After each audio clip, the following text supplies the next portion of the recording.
Hallihallo, Hallöchen an diesem wunderschönen Samstagnachmittag.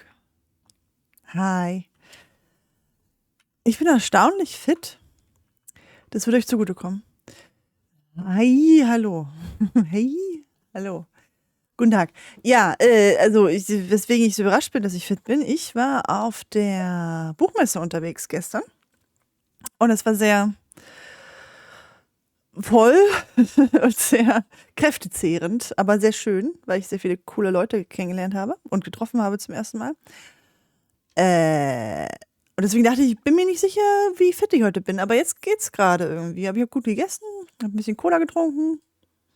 Kommen wir gut durch den Stream, würde ich sagen. Und ich habe vor allem Bock zu spielen. Ich habe Donnerstag das letzte Mal gespielt, weil ich dann unterwegs war. Und das Event macht mir richtig Spaß. Und deswegen machen wir das heute natürlich weiter. Und natürlich unsere täglichen Missionen zuerst noch. Und eine Sache nervt mich. Ich habe hier diese 3 Legendenschlüssel und die soll ich einlösen. Kann ich aber gerade nicht, weil ich die hier alle schon entweder freigeschaltet habe oder halt noch nicht freischalten kann. Und die hier, also da muss ich erstmal Imperatrix Umbrosa machen. Deswegen habe ich mir vorgenommen, heute vielleicht auch dieses zu machen. Schauen wir mal, wie weit wir bei den Dingern kommen. Und ein bisschen für Syno-Leveln wollte ich auch noch. Weil das kann man ja dann sonntags hier seine Dinge, sie Bumsi und so. So Talentbücher leveln. Die hier. 29 von 6? Wieso habe ich denn da so viele?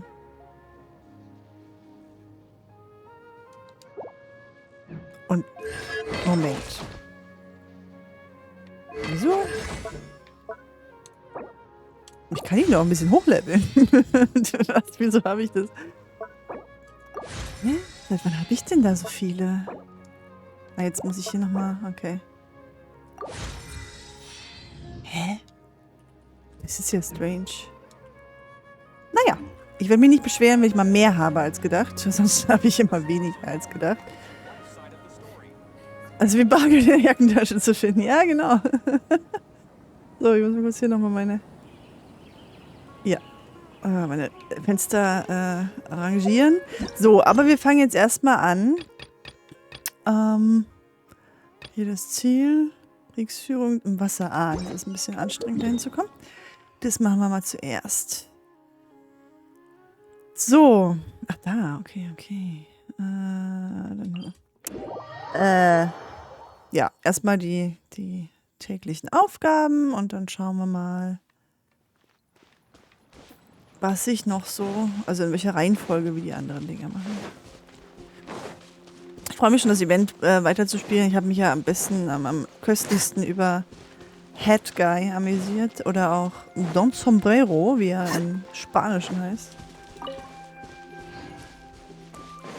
Aber generell macht mir das sehr viel Spaß, das Event. Genau, ich habe noch ein bisschen angefangen für Al-Haytham Level 90 zu sammeln, aber da brauche ich noch ein bisschen. Das ist relativ aufwendig, aber da würde ich so nach und nach immer mal wieder ein bisschen sammeln. Und puff, das und das und das.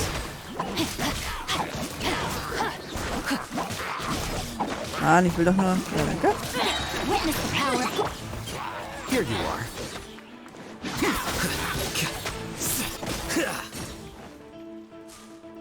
Wie die immer panisch nachladen. Die allerdings sind die schon... Wie noch mehr Gegner? Wo kommen die denn her? Die sind doch hier auf einer Insel.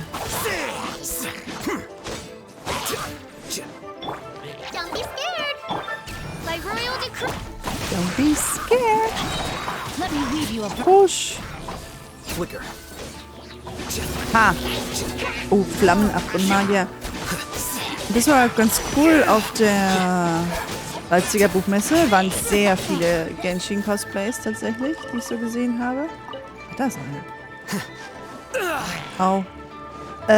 Und tatsächlich auch, also die ganzen Figuren natürlich, aber tatsächlich auch 2 Abgrundmagier. Die waren lustig. Die waren vielleicht ein bisschen zu flauschig, weil ich glaube, die haben ja eher Federn als Flausch, ne? Also so habe ich es so gesehen. Vielleicht habe ich es auch falsch gesehen. Aber so, trotzdem ein sehr cooles Kostüm und sehr, sehr aufwendig auch und so. Sah richtig gut aus. Hat Spaß gemacht, ja, das zu sehen. Ganz viele verschiedene Dings. Allheitams habe ich relativ wenig gesehen. Habe ich, glaube ich, nur eine gesehen, die auch nicht so... Also es war eher so ein gekauftes Kostüm, kein selber gemachtes und auch nicht so... Also eher so ein T-Shirt, wo dann so das Zeug drauf war und noch so ein Umhang dazu. Da wurde das alles über Prints gelöst. Aber es war ein Allheitam. Ein Allheitam ist ein Allheitam. Nein, das wollte ich doch gar nicht. Ein Allheitam ist ein Allheitam, wollte ich sagen. Kaveh hätte ich gerne noch gesehen. Den habe ich aber gar nicht gesehen. Aber es kann natürlich trotzdem sein, dass da noch 500 waren, die ich einfach nicht gesehen habe, weil es war so voll. Unglaublich voll. Oh, meine Lieblingsmusik läuft da gerade.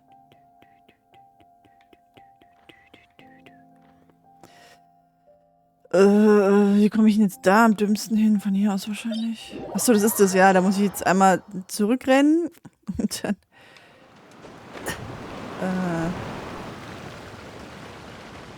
Und dann genau den Weg wieder rennen. Hier bis hierhin. Weil das die Rennmission ist. Naja. Jeder Gang macht schlank. Obwohl er halt, der muss gar nicht schlanker werden. Er hat schon so dünne Beinchen.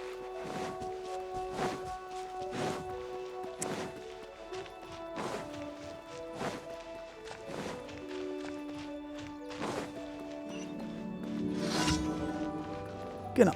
So, erstmal wieder aufladen lassen hier, kurz.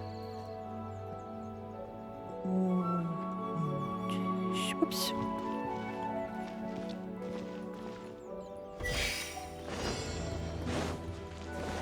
Here you are.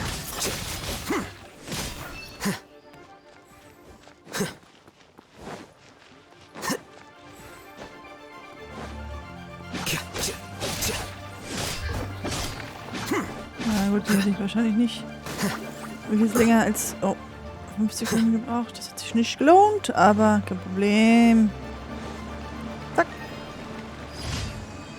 Schaffen wir doch. Wieso bin ich jetzt schon wieder ermattet? So. Nächstes. Dreiste Diebe. Das ist auch okay. Hier und Karst. Ja, machen wir mal von hier aus. Zum Runtergleiten. Wait.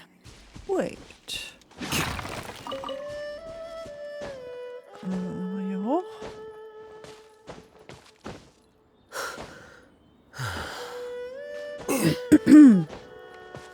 Ich bin immer noch ein bisschen... Also ich muss mich immer noch ein bisschen räuspern und meine Stimme ist öfter belegt und so. Ich glaube, das ist inzwischen Allergie, weil es kann eigentlich nicht mehr die Erkältung sein. Oh, wie hoch geht denn das hier? Völlig unterschätzt.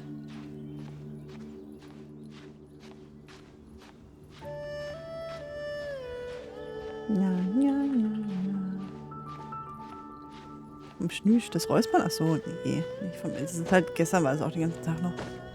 Ich habe heute auch sehr viel geredet. Gestern. Ja, es wäre wahrscheinlich gar nicht nötig gewesen, so hoch zu fliegen, zu klettern, aber ein Zwischending hatten wir jetzt nicht. Ich weiß auch nicht, ob es wirklich so eine Ersparnis ist, immer so hoch zu klettern und dann runter also eine Zeitersparnis ist und dann runter zu schnäuseln, aber es macht halt so Spaß. Entschuldigung. Also es macht mehr Spaß, als irgendwo lang zu laufen. Bamsen. Aua, jetzt hör doch mal auf, mich hier zu treten.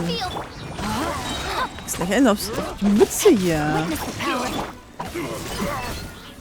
So, was hast du jetzt davon? Fischelhaus. Jetzt sein zurück.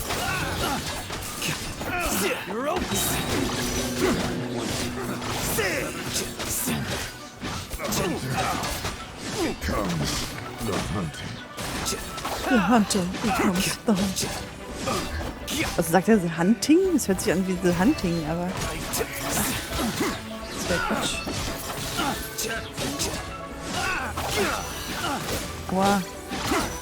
So. That tingle? Don't be scared. No, my sword. Quicker. Ja. Das war's schon.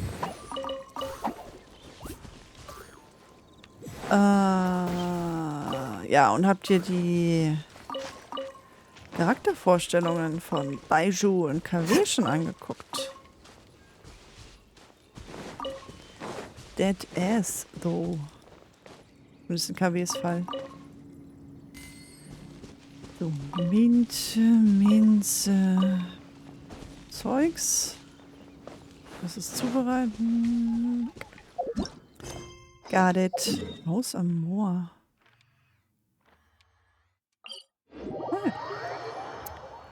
Das könnte sogar eine neue sein, also die ich noch nicht hatte. Ich bin mir gerade nicht sicher.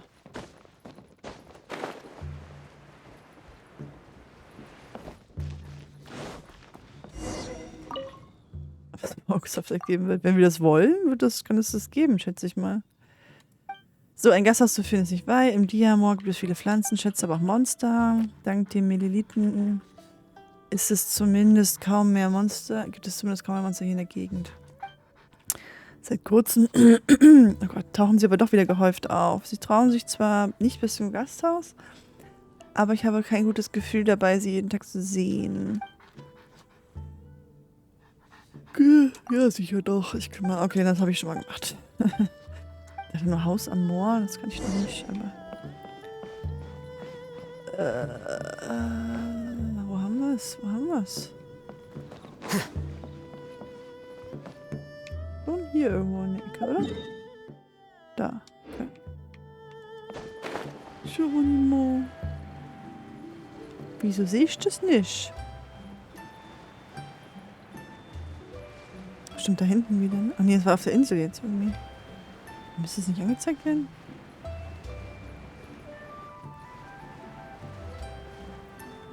Bestimmt hier. Ja, hier. Okay. Das kriegen wir doch hin. Komm, jetzt machen wir zuerst den hier. So.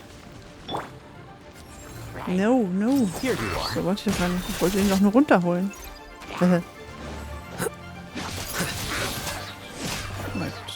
So.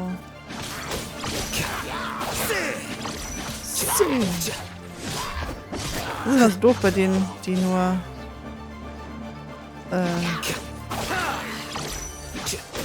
also wenn man nur so Bogenschützen hat, weil das kriegt man nicht so zusammen. Ah, jetzt hast du es auch gerafft, ja? By royal decree. Let me weave your verse.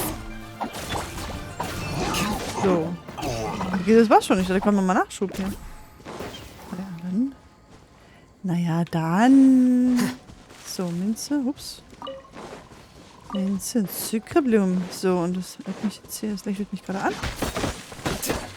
Wie du deine Sex selbst, was habe ich jetzt schon wieder gesagt?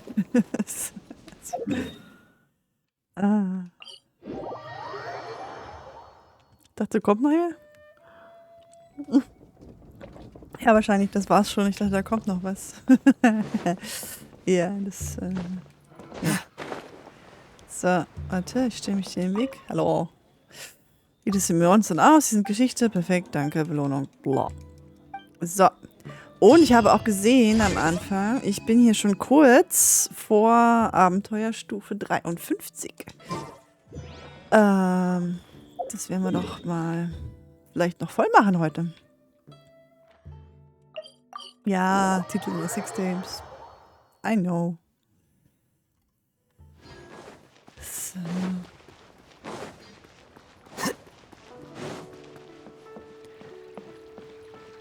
Add Astra. So, Belohnung für tägliche Mission. Kriege ich da nochmal Erfahrungspunkte? Ja. Ja! Siehst du, habe ich schon. Kaum habe ich es gesagt, haben wir es voll gemacht.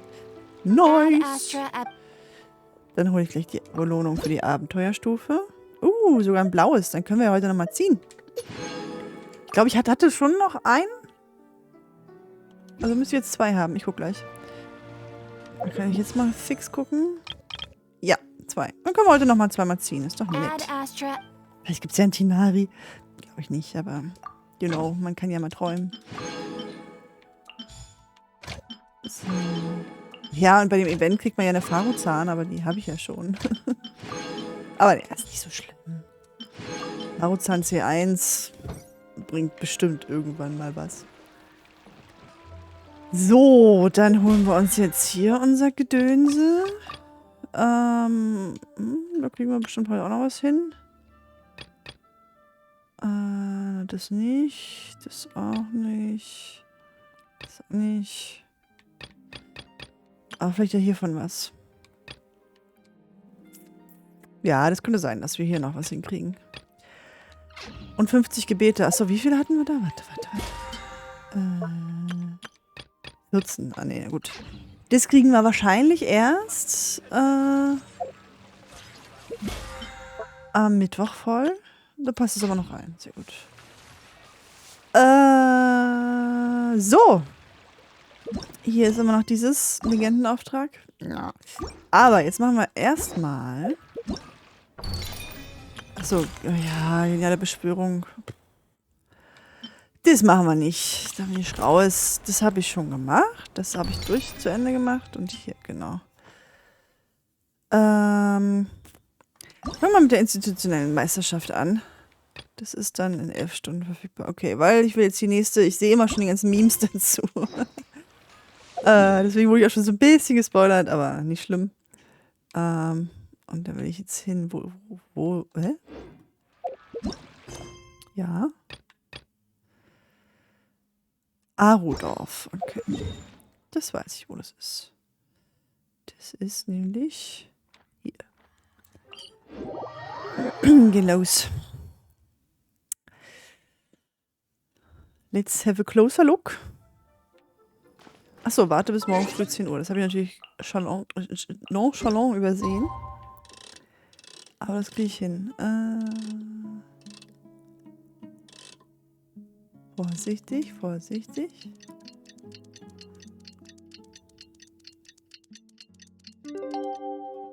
Blum. So, wo geht's hin? Da.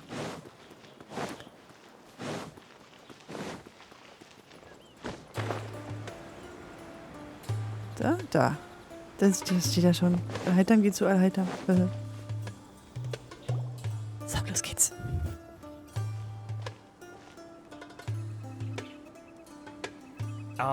Is it me, or are the bags under your eyes even darker than during the last round? Are you alright? Thanks for the concern, Kaveh. I just haven't been sleeping well lately. Das ist unfair. Wenn Laila immer gähnen muss, dann muss ich auch gähnen, weil ich mich davon sehr schnell anstecken lasse. Und ich finde Laila, also das ist jetzt das erste Mal, dass ich sie in Aktion erlebe, außerhalb von Kampf oder so. Ich finde sie ein bisschen nervig, weil sie so langsam ist. Even though I try to fall asleep, I can't get the championship out of my head. And before I know it, it's morning again. I know the feeling. That happens to me too when I'm agonizing over my blueprints. Do you have any tips for dealing with that? To be honest with you, no. You could say there are many things that don't have a quick fix and can only be endured. I suppose you can think of it as something akin to an illness. Sometimes there's no effective cure, so you just have to let things run their course. I don't know what's stressing you out, but I can feel all the anxiety and pressure coming from you. The next round's about to start, so chin up and do your best. Oh, okay. You do your best too. Looks like everyone's here. I will now explain the second round to you all. There are 3 ley line disruptors buried in the area around Aru village. These devices can imitate the effects of ley line disruption and will constantly interfere with the environment. Your goal is to shut them down. The first 3 who manage to finish this task will be awarded 4, 3, and 2 points accordingly. Note that each person may only bring a set amount of food and water with them, and that leaving the designated competition zone will result in disqualification. Well, what do you think? Want to team up again? Ja gut, ist halt, kriegst nur den Amount auf Wasser, aber ist ja, wenn ein Hydro-Typ dabei ist, dann hat er einen Vorteil. I shall consider letting you have the points on account of what happened in the previous round. That's all right. I've been here many times, and in any case, machines are one of my specialties. I doubt this will be particularly difficult. It's good to see such confidence in a youngster like yourself. I also happen to be well acquainted with this place. Let's see who will find these devices first. But aside from us, you should remember that there's a favorite for Champion. We must be careful of him. A favorite to win? Who is it? Shh, not so loud. I mean that boy Tainari. He took first place in the previous round, and if he does so again this time, we may as well declare this competition over. That boy knows a great deal. Perhaps he might yet follow the trail of some desert creature to the devices. That's true. It does look like his odds of winning are pretty high. He already has Kaveh, who is an excellent pupil. If he were to win this round as well, then wouldn't we just be letting him have all the fun? As his senior, it's my solemn duty to prevent such an inequitable arrangement from happening. I'm off. Bye bye. Tainari kann ruhig gewinnen. Den mag ich. I'll get going as well. See you later. How are you feeling? Oh, gibt's wieder einen Witz von seiner. I think I'm okay. But I'll take things slowly for now. Is this all the water we're getting? Sorry, that's what the rules say. While this round seems to be about how quickly you can shut down the devices, it's also testing your ability to survive in tough conditions.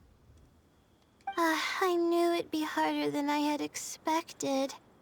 So we'll either need to find the devices as quickly as possible, or we'll have to save our energy and wait for an opportunity. Okay, I'll head out shortly. Thanks a lot, Nilu. You're welcome. Please take care of yourself.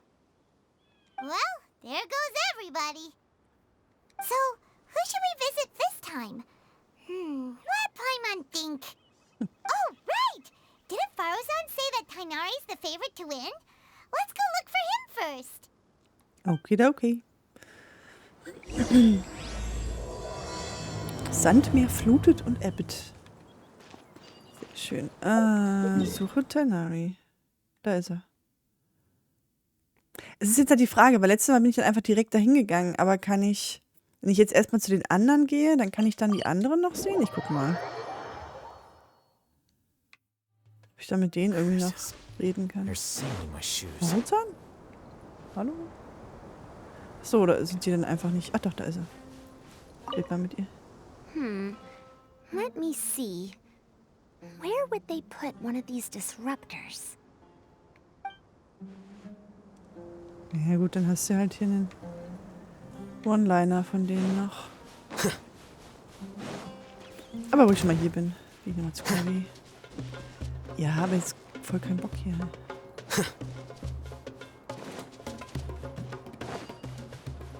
Hallo. Wusch. Noch weiter oben. Da. Hi. A desert fox? Why would there be desert foxes here? Oh, whoa! Stop biting my clothes! Hey!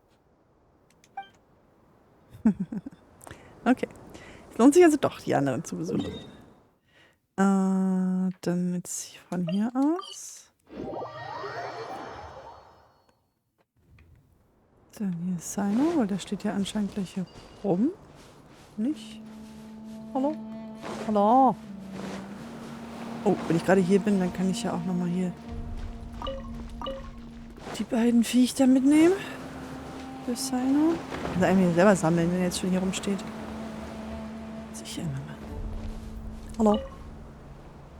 The sun is especially intense today. I hope Tainari will be alright. No, er sorgt sich um ihn, weil Tainari die Hitze nicht gut aushält. Probably not. I should go check on him. Mm. Ach, ich bin so eine Schipperin.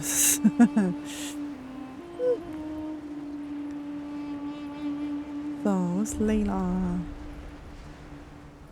Da unten. Da. Sehr spät. Die ist gedroppt. Grafisch. Ach, ich freue mich schon so auf Mittwoch. Nicht, wenn ich Baiju und Kaveh ziehen werde.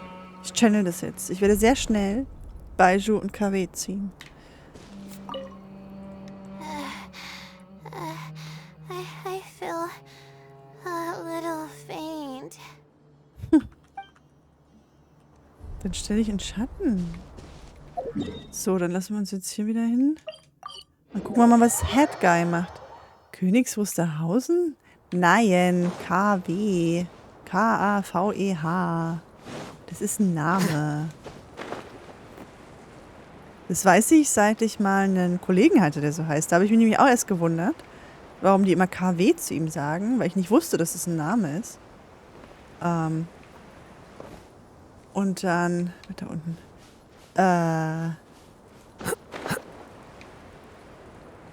Habe ich aber es irgendwann mal gelesen, weil ich ihm eine E-Mail geschrieben habe. Und dann wusste ich, so.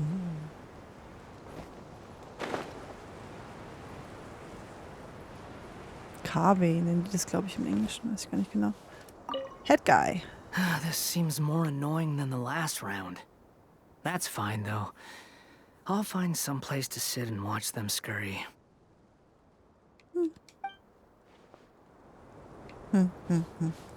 So, jetzt Tainari. Der ist es noch zu weit? Ja, da gehe ich wieder von oben hinfliegen. Immer von oben. Nicht den kürzesten Weg, sondern den von oben. Das geht dann nämlich am einfachsten. Hier. Wusch. Da ist er. Oh no. Hey, Tainari? Huh? Weird. The locator says that he should be around here somewhere. Tainari! Can you hear us?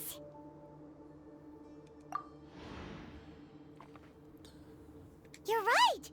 Huh? Oh no. It looks like he's fainted. We have to help him.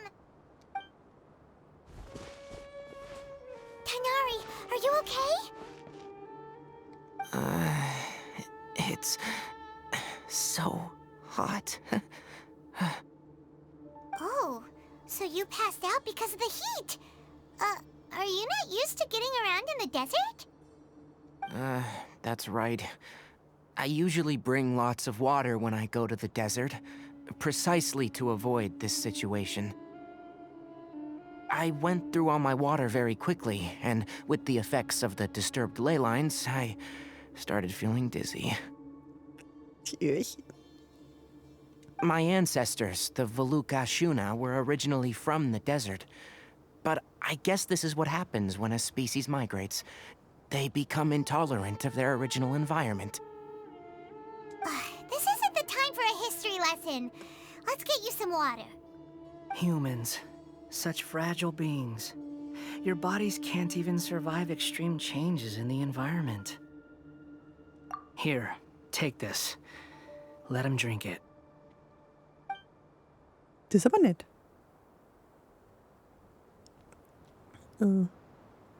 Achso, ich muss fortfahren. Aber irgendwie habe ich das Gefühl, das Bedürfnis, einen Screenshot zu machen, weil das ein schönes Bild ist. So. Are you serious? This had better be just normal water. Hey! You're leaving already? Paimon really doesn't get that guy. What's he up to? Anyway, let's focus on helping Tainari drink some water first. I'm feeling a little better now. Thanks, you two. Oh, it wasn't just the two of us. Just now. Found you at last. Ja, da ist er schon. Sino, you're here too. I was concerned, so I came back to check on you. Will you be able to go on? The fur on my tail is so dry, it's practically been singed right off. I don't see any purpose in pushing myself beyond what is reasonable. Das stimmt, es ist hier gerade drin sehr warm, weil die Sonne den ganzen Tag geschienen hat, aber es passt ja zum Wüstenlevel. Die Umwelt will nur eine hohe Immersion. It appears I'm not suited to this particular round. I should probably just return to Aru Village and rest. Really? So you're backing out? Yes. I do have my results in the first round to serve as a buffer, so even if I forfeit this round, I still have a chance to turn things around later. Withdrawing now will allow me to conserve my energy. Continuing to push onward would be counterproductive. A wise decision. Let's get you back to Aru Village. It's fine. I can make it back on my own. Oh, stop trying to be so polite. Come on, we'll help you back to Aru Village. Ich bin hart neidisch auf Paimons Geglitzer. Das wäre so cool, wenn es auch einfach um mich herum schwebt.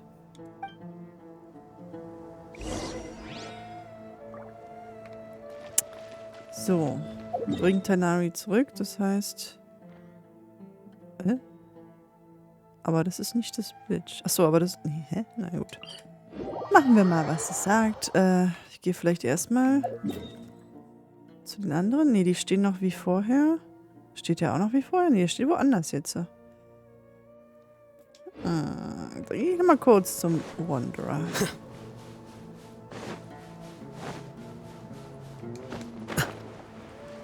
Und diese FOMO. Der steht doch da, wo Laila gerade stand, oder? Ja. Oh Gott, ich habe immer so Angst, dass ich einfach runterfalle und alle hinterm die Beine breche. Kannst du noch stehen? Ja, ich bin im Stehen aufgekommen. Es ist Sandmann für Erwachsene. Das ist so lustig. You two must have a lot of free time if you came looking for me. Jetzt hat er noch gedisst. Ich will doch nur wissen, was da los ist. So, wir müssen jetzt aber bestimmt auch Laila noch aufsammeln. Ist weiter unten. Ups. Ach, hier. Oder noch weiter unten? Noch weiter unten. Was ist da los? Oh, ein Wüstenfuchs. Wo komme ich denn jetzt dahin?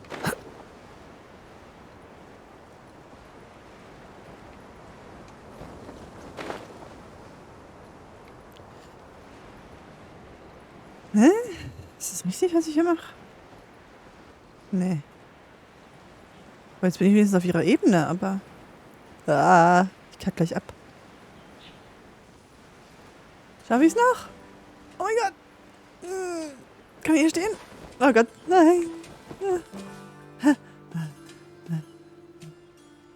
Ja, Titel meines Sextapes.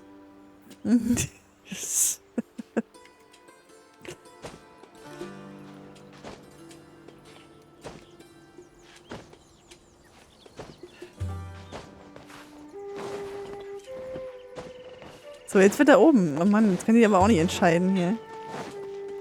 Pilz.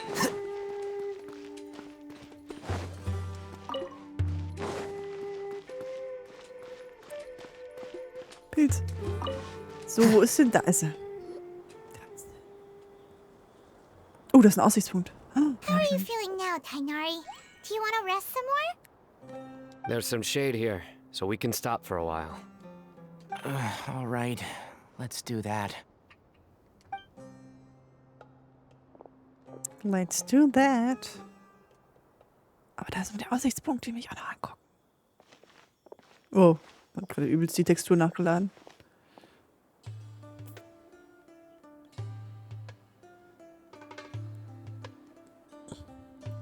Oh, Sino and Tainari.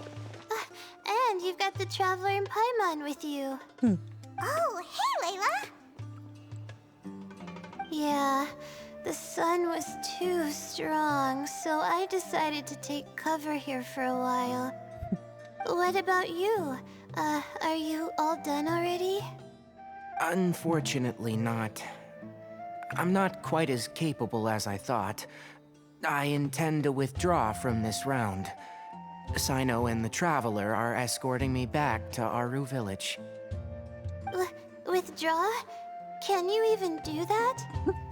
I believe the rules do provide for such a situation. Al-Haytham did say that the act of leaving the competition grounds would result in disqualification from the round. Du kannst nicht aufgeben. Du musst weitermachen oder sterben. Didn't I ask you if you were all right before this? If you had just decided to withdraw then, you wouldn't have had to suffer. Ja, Sino macht sich nur Sorgen um seinen kleinen Furry. Well, I had to try, didn't I? So I tried, and it didn't work out. And now I'm backing out while I can. Hi, When I Opa get back, Olga. I'm definitely going to make a batch of sun-resistant oil. Next time I venture into the desert, I'll be prepared. By the way, you're Layla, aren't you? You don't look very well yourself. Will you be all right? I did feel a little faint when I first entered the desert, but I feel a lot better after resting here for a while.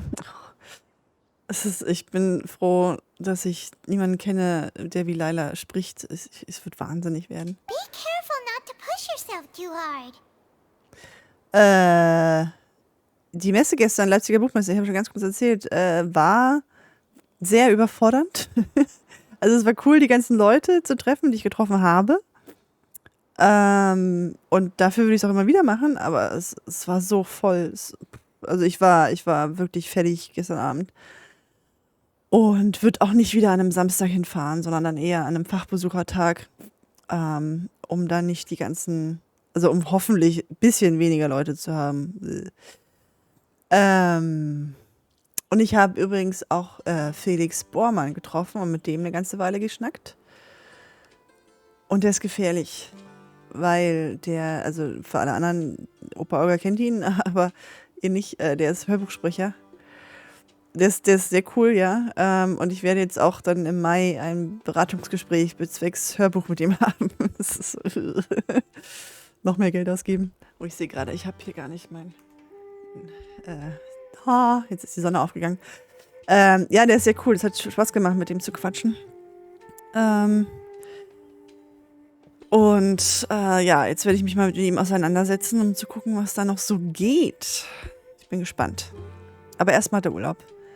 Das ist ihm vergönnt. Don't worry.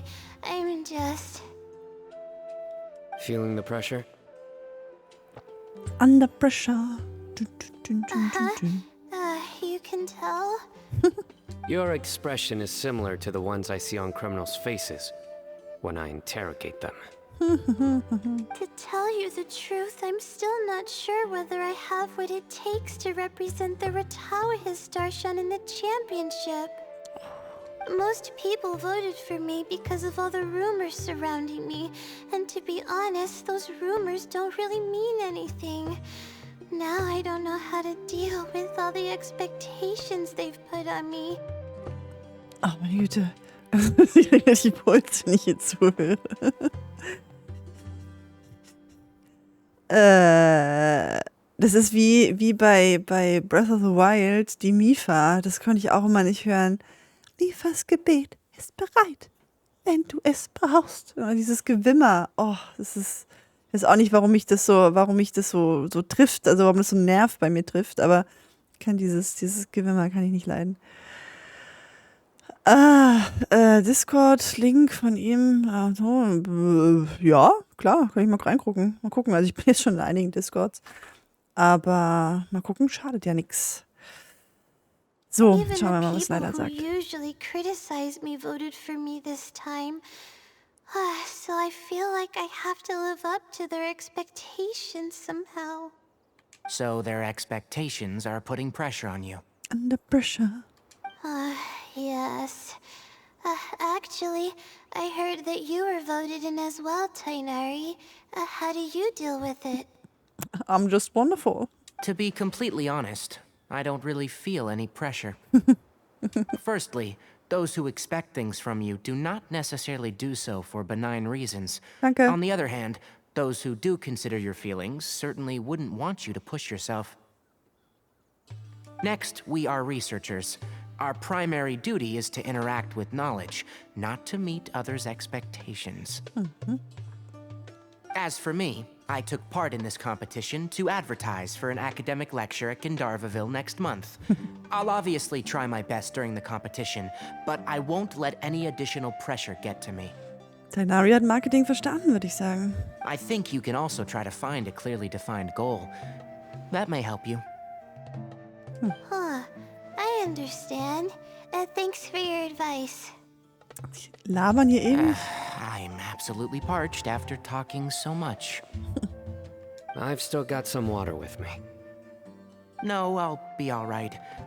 We aren't far from Aru village, so I can go the rest of the way myself. You should get back to the competition. Don't you want to win that limited edition card? Auch wie sie füreinander sorgen. Das ist so süß. Yes. All right then. Your spirit will live on through me. Hey, don't talk like that. I'm not dead, Sino. Stimmt, der hat noch gar keinen komischen Witz Everyone, gemacht. I'll be heading back now. See you after the round ends. Bye, bye. Oh, dieses Kostüm ist so I'll hübsch. continue searching for the ley line disruptors. Dir auch, Opa Olga. Schönen 1. Mai, eine gute Walpurgisnacht heute Abend. Kein Witz von Sino, ich bin ein bisschen Are you enttäuscht. feeling better now, Layla? Yeah, I feel like some of the weight has been taken off my shoulders after chatting with Tainari. It's been a long time since I first left my hometown to come to the academia, and every day here has been so precious. But of course, there have been some rough times. All sorts of complex astrological models, countless quizzes, and essays that took all my brain power to barely finish. Each of those things are like huge boulders barreling at me, forcing me to continue running forward. When I was chosen as my Darshan's jetzt ist so viel. representative, it felt like another boulder was added to the ones already rolling behind me. Every time I close my eyes, I think of all the people I'd disappoint if I mess up. Oh, Yeah, I think that's what Tainari was trying to tell me. You're our good friends, which is why you didn't stop him from dropping out of this round, and why you don't feel disappointed in me.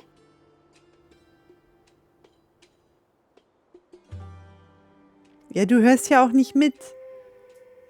Du musst hier ihren Sermon hier anhören, Zuckerjack.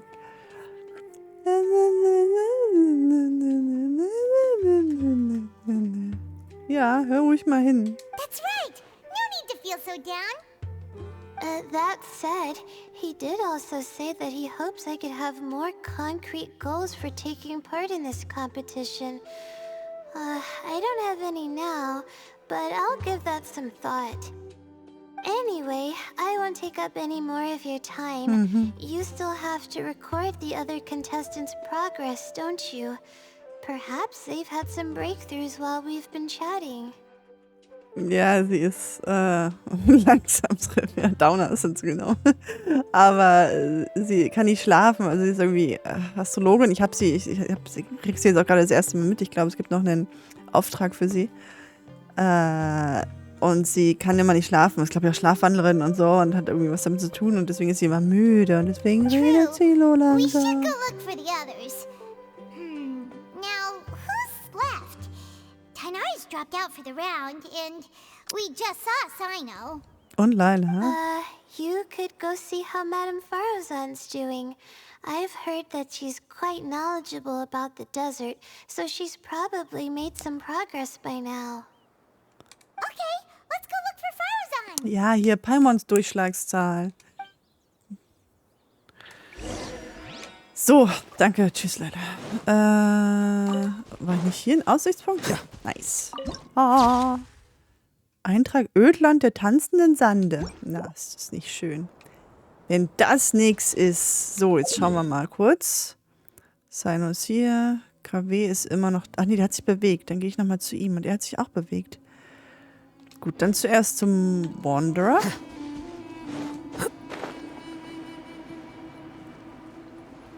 Ich will alles mitbekommen. Ups. Wo ist er? Da ist er.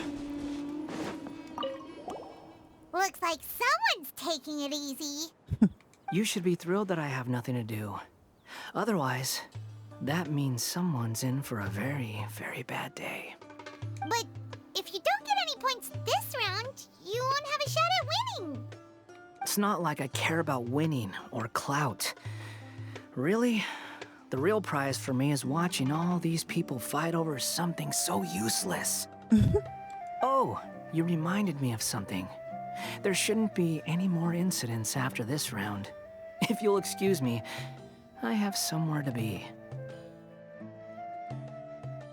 Mal sein Kostüm angucken. Sieht auch gut aus. Somewhere to be. Wo will er denn hin? So, den haben wir. Die beiden hatten wir. Ich kann natürlich nochmal nach seinem gucken.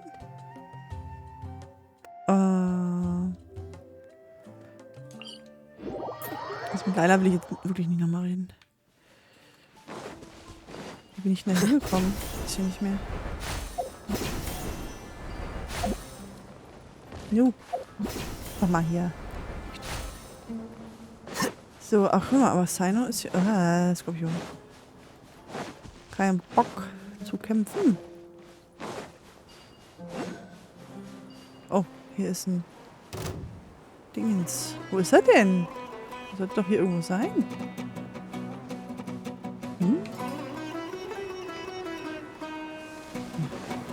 Ja, komm. Mal ein bisschen Pilzsuppe. Au.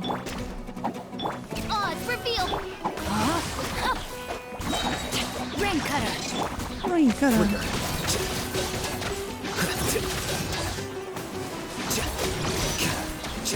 Guck mal, da kommt der andere Pilz. Wo ist denn der? Der ist nach unten gefallen, oder was?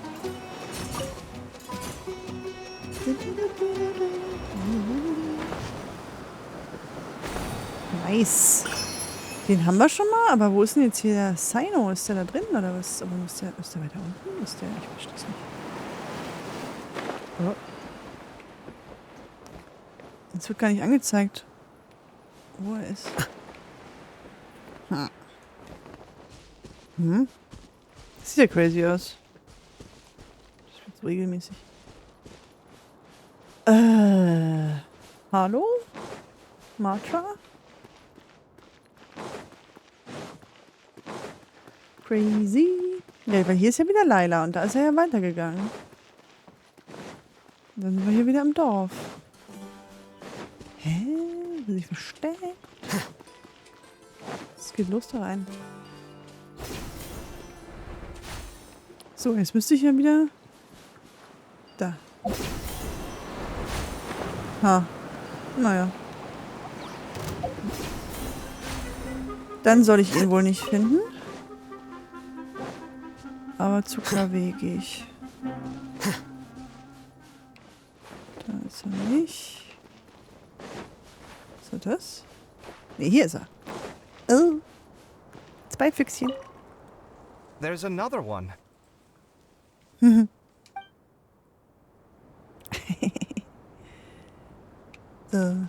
So, finde Faruzan. Ja, das ist jetzt schnell gemacht. Gibt es hier nicht auch noch? Hier sind auch noch Skarabäen. Die nehme ich nochmal mit. Warte mal. Hier soll sie doch stehen. Wo steht sie denn? Da ist sie. Hallo. Hey there, Faruzan. Have you made any progress? Ah, you're just in time. I'm about to start digging right here. Oh, you found the leyline disruptor already?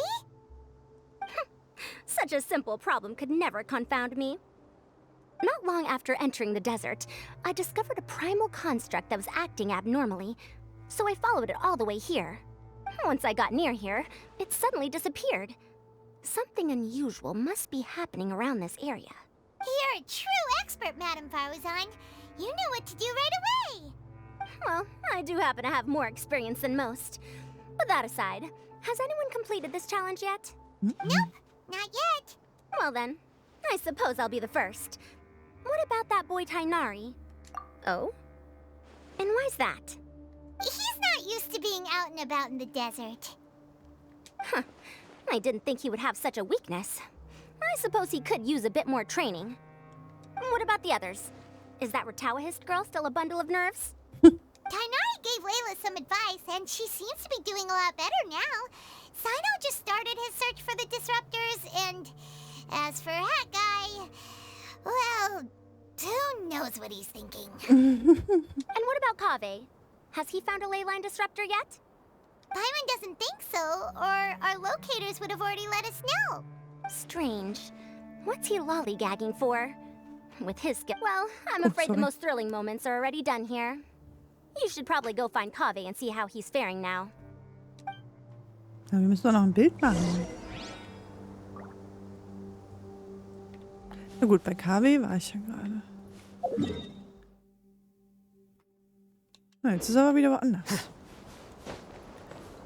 Ist er aber wieder woanders, oder? Weiß gar nicht. Jetzt muss ich hier hinlaufen. Was ist denn jetzt da aus dem Boden? Nee, komm. Bleib mal weg. Ja, okay. So, ist das ein Koffer? Oh, super. Come on, stop following me! I already gave you all the food I had on me. Oh. You can cry all you want. I don't have any more food. All I have left is a half bottle of water, and I can't possibly give you that. Without water, traveling in the desert will be incredibly difficult, and I still need to find what I'm looking for. Mirak, can you help me out here? Keep them away. Redet mit mir. Kaveh, there you are. Faruzan told us to come see how you're doing. What are you up to? Just thinking about it makes me upset. Not long after I entered the desert, I was accosted by these fellows. I don't know why, but they didn't leave the competition grounds, and now the ley line disruptions have left them confused and circling around the area. The moment they saw me, they wouldn't leave me alone. They even cheated me out of my limited food supply. Cheated me.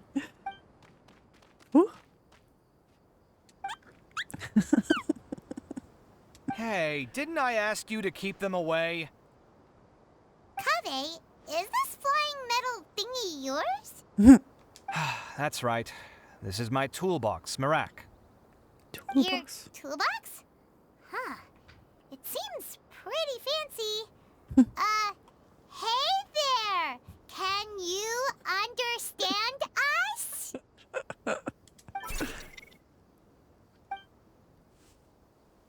Sometimes I need to carry things when I go out, so it's handy to have a portable toolbox. Well, this definitely doesn't look like an ordinary toolbox, that's for sure. It's a long story. When I was working in the desert, I ran into a merchant group who had a machine core they excavated from some tomb. It was clearly from King Deshret's civilization. His technology still isn't fully understood, and Kasharawar has many different opinions on this topic. Our current theories cannot explain such mysteries. Upon seeing such a rare, complete specimen before me, I forked over all the mora on my person to purchase it. Ich denke, er hat keine. Some time back, I wanted to make an automated case that could store my offloaded items. With that core, I created Mirak. It can't understand commands that are too complex, but it can serve as my assistant and help me with things like mapping and surveying. Warum nebenbei mein Mikro justiert? Most importantly, it can't talk, so it can't give me any attitude.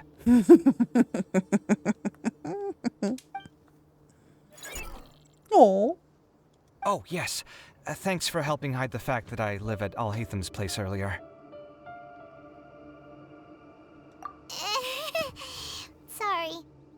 I hope this season of my life ends soon, so I can get things back on track. Wir hoffen das nicht. Things just started going downhill at some point. Maybe it all started when my mom remarried and left for Fontaine. Or maybe it all started when I spoke to Alhaitham in the library. Or maybe it's because constructing the Palace of Alcazarzaray burned through my funds. I'm still paying off the debt from that one. Oh, when's this going to end? Aber ich frage mich immer noch, er hat ja diesen Palast gebaut und den nutzt ja jetzt jemand und da lebt ja jetzt niemand. Hat er den nicht verkauft?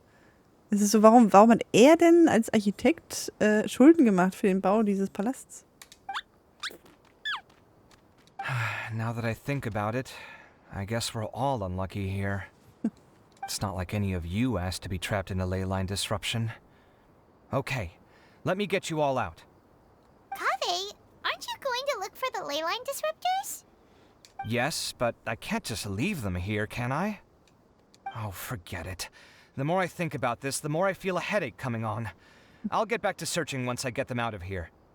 Aber er kann sie doch einfach mitnehmen. Time's a-wasting. I'm off. Oh. Kaveh looks like he's conflicted. He really wants to win, but he can't ignore those he wants to help. Paimon's always felt like he's the type who easily gets himself into tough spots. Paimon doesn't mean this in an insulting way, but he seems like the kind of guy who'd be really easy to take advantage of. Das ist eine brutale Wahrheit. Someone's done already! Right? Wonder who it is. Let's go back and ask Alhaitham. Aber sollten wir nicht eigentlich immer Bilder davon machen, wenn jemand was findet und so? Ich glaube, wir sind ganz schön schlecht als Dings. Okay, ich kehre zurück. Aber ich will erstmal noch mal mit Kaveh sprechen. Das ist jetzt da unten. Der ist doch woanders hin weggerannt. Ach, die sind immer noch da.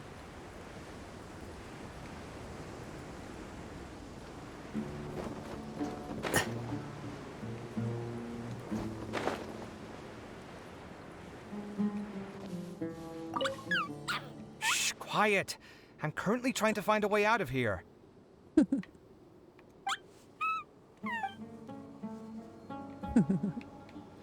Ja, jetzt können hier schön Alhaitham und Kaveh nebeneinander stehen.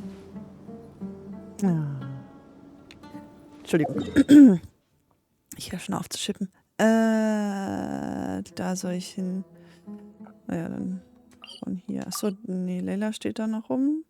Bauzahn haben wir gesprochen. Okay. Dann wird Head Guy vielleicht dann da stehen. Diese riesigen Deckel. Oh. Schaffe ich das? Bleib hängen. Bleib hängen. Bitte, bitte, bitte. Oh nein.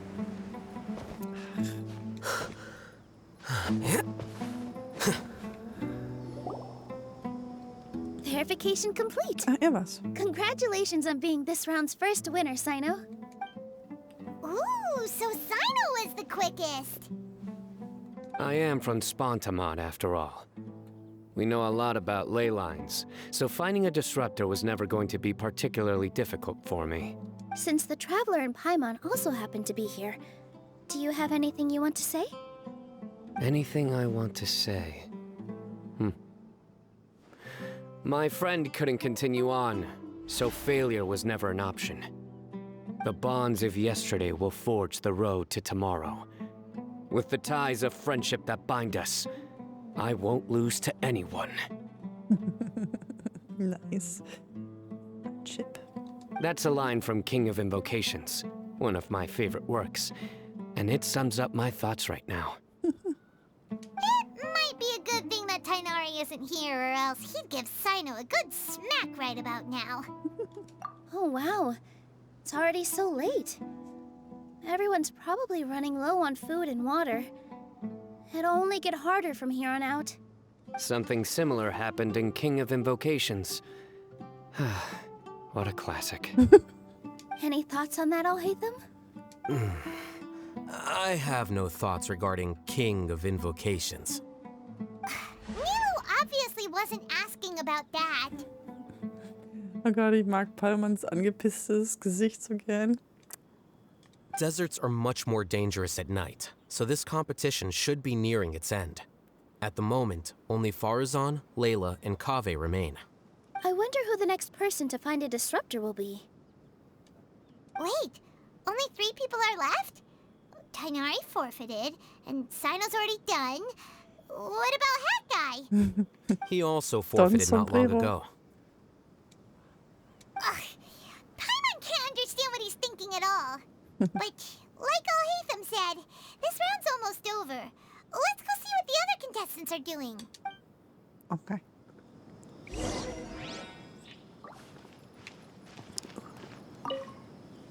Things are really heating up now. You can feel the contestants' passion too, can't you, Al-Haytham? Compared to the abstraction of human emotions, the desert heat is easier to intuit. Tainari made the right decision to forfeit.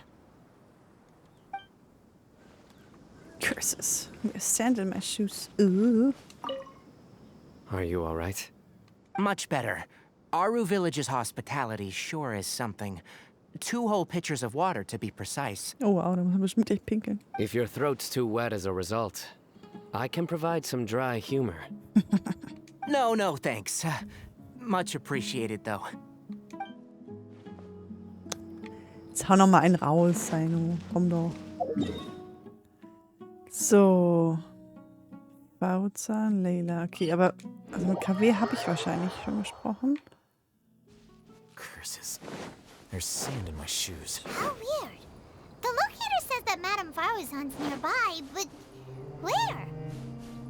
Das war mir. Hat sie sich verbuddelt? Ich schau noch mal kurz Richtung Kaveh.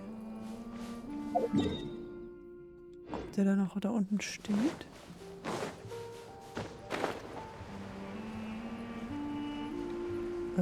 Ach da. Da stand er ja. Also ja, der steht noch da, sehe ich ja. Aber ob er da noch dasselbe sagt wie vorhin. Ich will jede Zeile von ihm mitkriegen. Ja, hier ist dasselbe noch. Aber ich spreche ganz immer. Shh, quiet. I'm currently trying to find a way out of here. Okay, dann later. Lila. Hier? Ja.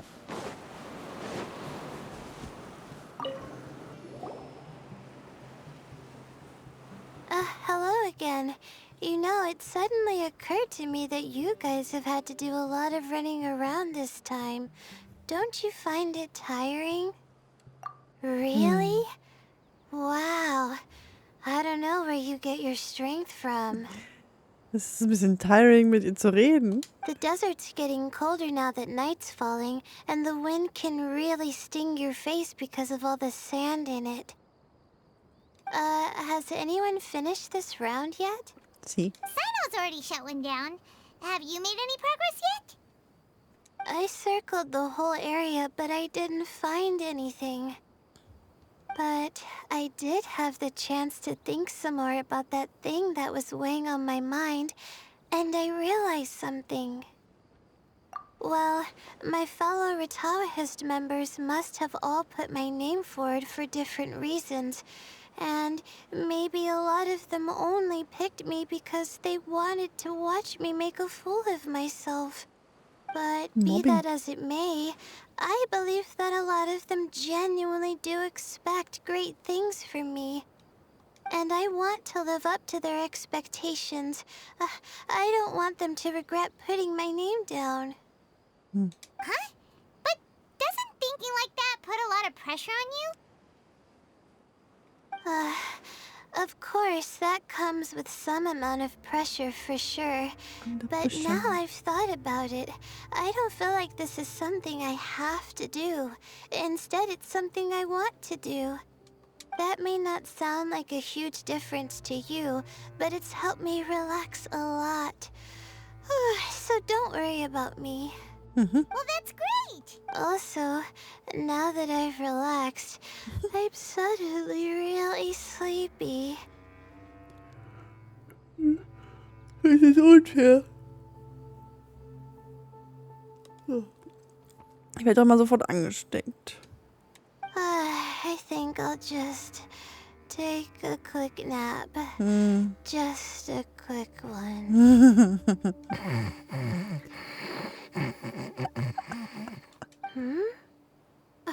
But the competition isn't over yet. Oh, Layla. She's really a bundle of nerves, isn't she? Wait, you're... Good to see you too. Ooh, it's nice to be out. Feels like I've been cooped up inside for quite a while. Well, since I'm here, I guess I should help her finish this. What are we supposed to be doing here again? Finding a leyline disruptor, was it? Das ist aber auch nicht gut, wenn der Körper gar nicht zur Ruhe kommt. Let me see. Looks like she's basically gathered all the information she needs. It won't take long to wrap this up. Come with me, you two. Okay. Do you ever get the feeling that the ley lines have a regular flow? Similar to the way that celestial bodies follow fixed orbits. If we were looking down from on high, I wonder whether we'd find that the ley lines are just the reflections of the stars upon the Earth. Not all astrological phenomena can be directly observed. Some are deductions based on other details that we know. It's the same situation with the ley lines. The parts of them that are hidden underground can be identified via elemental energy, sound, and other phenomena. Sie versinkt bis zu den Waden in der Textur. Jetzt nicht mehr. Oh, jetzt macht sie sogar Spuren. Plus, now that someone has shut one of the disruptors down, the contrast between before and after can provide me with further information still. Let me see. It should be here, I think. Oh, die schlurft aber ganz schön hier. Ah? Oh, da. This should be it, right? I'll turn it off. That should restore the ley lines in the area to normal. Nice work! Again, I didn't do any of the real work. I'm just wrapping up. She'll probably wake up soon. No doubt she'll be a little disoriented at first, but once she's got her bearings, she'll go and report that she shut down this disruptor. Will you be staying here for a while? Or are you going to check on the other contestants? Oh, Check. time to check our locator. Whoa, it looks like Kaveh and Farozan are headed towards the same place. Perhaps they're about to find the last disruptor. Also, speaking of Kaveh, he's an interesting one. Huh? Why do you say that? Aber leider schon vergeben, Leute. Before the second round, he had a chat with the other me. He said that worries can be like illnesses. They don't always have a magic cure. Sometimes you just have to endure them as best you can until they run their course. But the way I see it, his situation is much worse than my other self's. She just hadn't found what she wanted to do at the moment, which is why she felt lost. Kaveh, meanwhile, knows what he wants to do. He's convinced that he has to win, and yet he still seems conflicted. He doesn't have a second personality, but somehow he still seems that he's at odds with himself in some way. I don't know exactly how to describe it. It's like he's smiling on the outside, but there's no joy inside, only sorrow. No. Still, who knows? He must be more experienced than me. Maybe he's just better at dealing with it all than I am. But back to the topic of wrapping up. Shouldn't you be getting back to the action to record how everything plays out? The last one, then the round's over. Oh, true. Okay then, guess we'll be going now. We'll keep everything you said in mind. Kaveh and Farozan were super confident at the start, but it turns out they're the last ones to find the disruptor. But between the two of them, who's going to get there first? Let's head over quick. Ja, hätte ich schon längst gemacht. No. Hier wollte ich schön. Da. Och, es ist so weit weg von allem. Na gut, dann laufe ich mal rüber. Kann ich, glaube ich, runter schnäuseln dann. Ach, jetzt nicht schon wieder hier. Leute.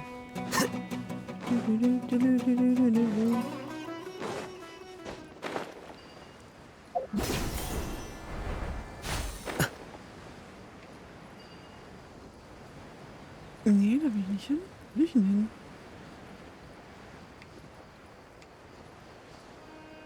Da.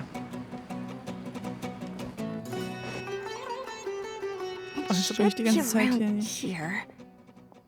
Ja. Finally found it. Ha. Kaveh? Are you? Oh, Madame Faruzan. And here I thought you would have finished this round by now. Faruzan, Kaveh! Oh, looks like Layla's already done. I didn't expect that you and I would find a disruptor at the same time. How are the other contestants doing? Tainari and Hat Guy forfeited, while Sino and Layla are already done. You two are the only ones left. Huh? That's weird. Didn't you start digging really early on? Yes, I kept digging, but instead of finding a disruptor, I found a ruin. I fell down pretty deep, and it was completely dark in there. It took me quite some time to unlock the various mechanisms and return to the surface. That's actually really impressive. Finishing a week's worth of trials in such a short time. Huh.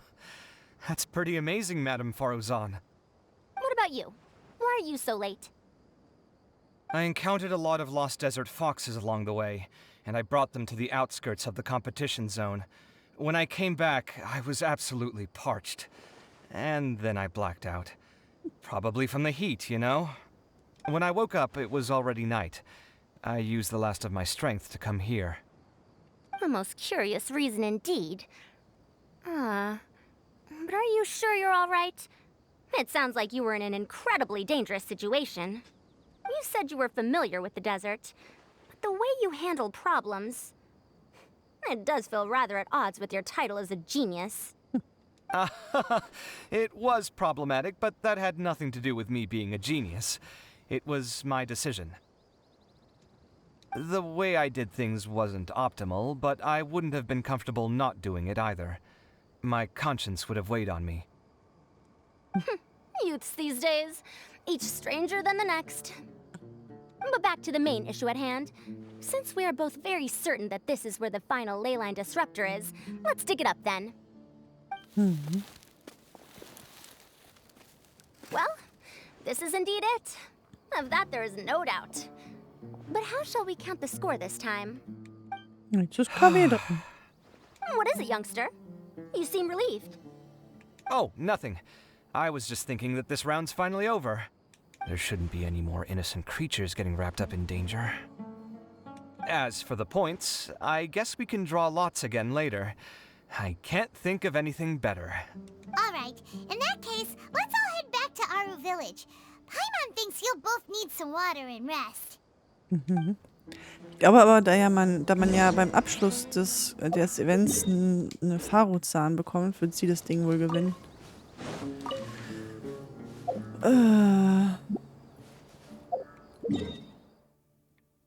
Ach, wieder da lang. Okay, dann kann ich auch von hier aus laufen. Das sind ja krasse Blumen. Wahrscheinlich erfahre ich darüber irgendwas, wenn ich mit ihm rede, aber das mache ich jetzt nicht. Das mache ich später. Und in Sombrero habe ich ja eh noch so viel zu entdecken.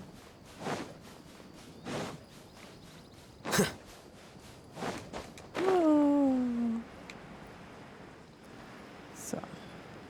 Curses. There's sand in my shoes. Du fliegst. Da kann kein Sand in deinen Schuhen sein.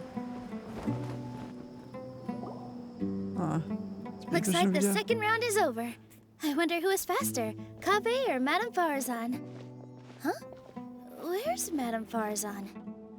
She went to get water. She'll be back shortly. We basically arrived at the same time, so we'd like to draw lots again. You get caught up in some things so easily, like drawing lots. I'm not caught up in anything. Don't make it sound like I take pleasure in having bad luck. Really? Then should I say that you have a curious affinity for drawing lots? I'll go get the box and slips of paper for the lots. Please wait a moment.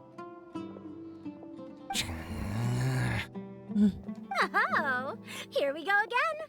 Let's see how I fare. Kaveh gewinnt. I got it! Did you see that? I won!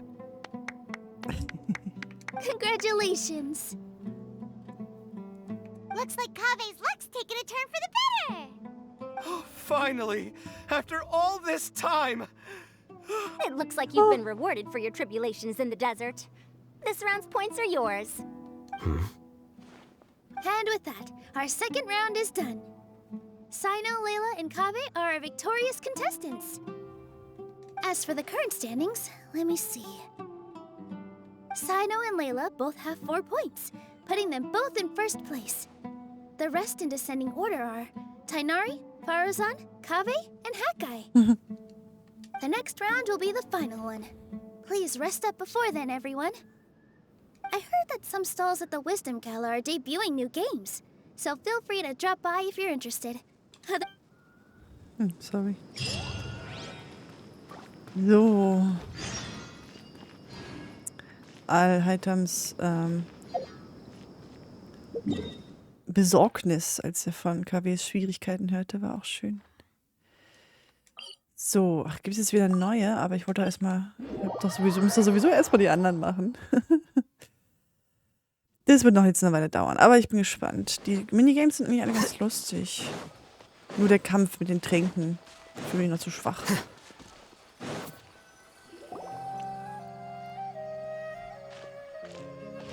feels like something's been on your mind this entire time.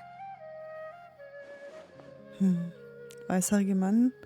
Achso, ach ja, stimmt. Wir haben ja so einen Typen Traveler, gesehen. Paimon. I finally found you. Finally? Did something happen? Don't you feel like there's something off about this year's Academia extravaganza? When Candace and I were at the cafe earlier, we might have caught sight of some mercs on business. Thing is, they were disguised as tourists here to shop. But no disguise can mask the stench of blood. Just from their suspicious looks, I bet they do dirty work like kidnapping or assassinations. We eavesdropped on them for a while. Their target seems to be someone called Sachin. Sachin? Isn't that the person who Karina mentioned during the opening ceremony? He's apparently the sponsor behind the competition prizes and the Diadem of Knowledge, but he hasn't shown himself at all. Sounds like a rich person, all right. It makes sense now. The Eremites have been struggling to make ends meet recently, so a lot of groups have been doing private work that involves the rich. In their words, one gig sets you up for half a year. Just one job like this nets them enough mora to take it easy for a while. The extravaganza has brought many tourists to Sombrero City all at once, so it's likely that they took advantage of the bustle to sneak in. Dia and I wanted to directly capture them, but they were on guard and made some excuse to slip away. I would have tied him up if it wouldn't have caused a scene. Who's legally supposed to take care of this kind of thing? The Matra or the Corps of 30? If Sino were here, he'd definitely get involved. Why don't we head over to the Academia and tell Matra? Thanks a million, you two. Not at all. It was coincidence on our part as well. Yeah, don't sweat it. The Eremites' reputation is gonna get even worse if these scumbags succeed. But this is Sombrero City. Candace and I don't have as much freedom to act here, so we're leaving this in your hands. Should you require our aid, come find us at the cafe. Paimon's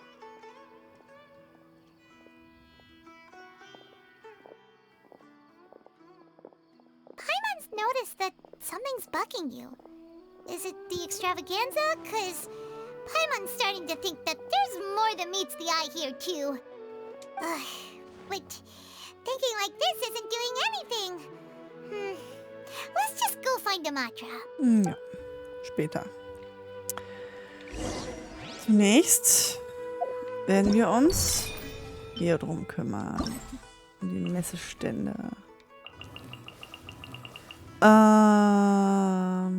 Suche nach weiter, ist kein. Wieso ist hier nirgendwo was dran? Ja, hier kann ich weitermachen.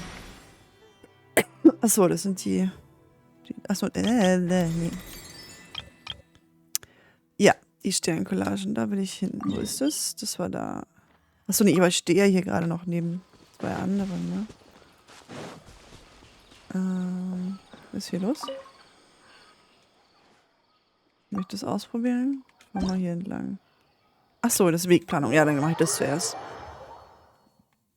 Da habe ich letztes Mal ziemlich lange gebraucht, um das zu verstehen. Und dann war es aber relativ einfach. Okay. 1, 2, 3, 4. Da muss ich los. Ich glaube, das mache ich wieder so, dass ich versuche, möglichst von oben das zu machen. Wo ist es? Hier ist es. Nee, geh mal, ja. Also so hoch, wie ich es halt von hier aus noch erreichen kann. Was ist denn los?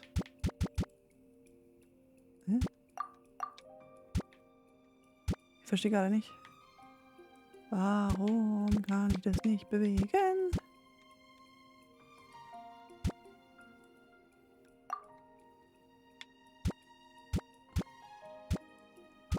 Es wäre natürlich geil, wenn ich einfach nur mit dem überall hin könnte. Höhe? Aber wie... Okay, anscheinend kann ich das nicht bewegen.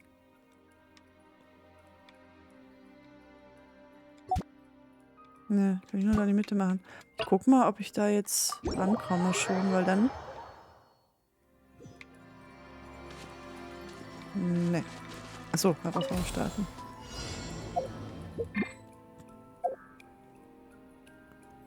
Okay, das ist zu weit. Aber vielleicht von da drüben. Ja. Das heißt, dass ich da nur rüberkommen muss. Wow. Das sollte reichen.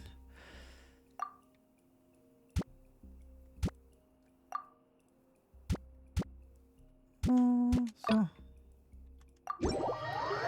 Probieren wir. Achso, so starten. Oh.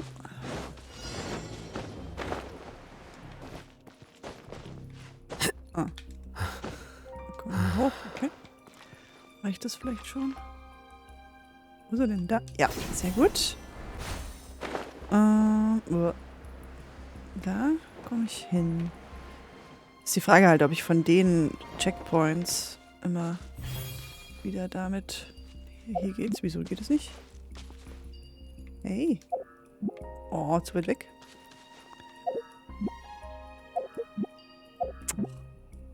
Aber hier kann ich ja hier drauf. Und dann kann ich von hier hoffentlich. Was soll denn das? Okay. Das hat nicht funktioniert. Nee, lass mal wieder zurück, bitte. Genau. So, also das hat schon mal funktioniert. Vielleicht kann ich das ein Stück weiter runter machen. Aber ich verstehe nicht so richtig, warum ich das nicht rechts und links verschieben kann.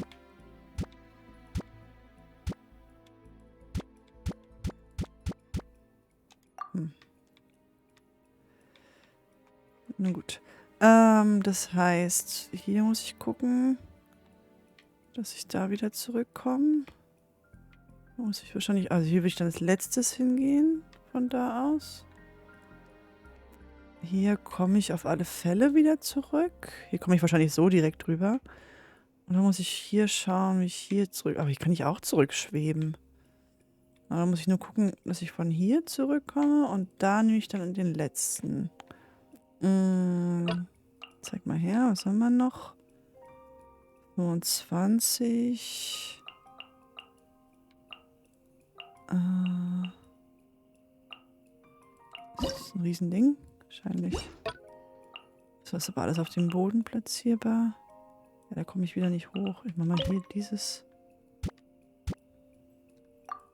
So, runter. Nee, ich mache mal dieses. Wie konnte ich das drehen?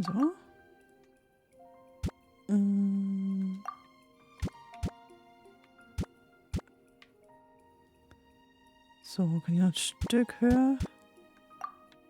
Und dann... Nee, nicht zu weit weg. So. Das könnte funktionieren. Probier's mal. So, Herausforderung starten.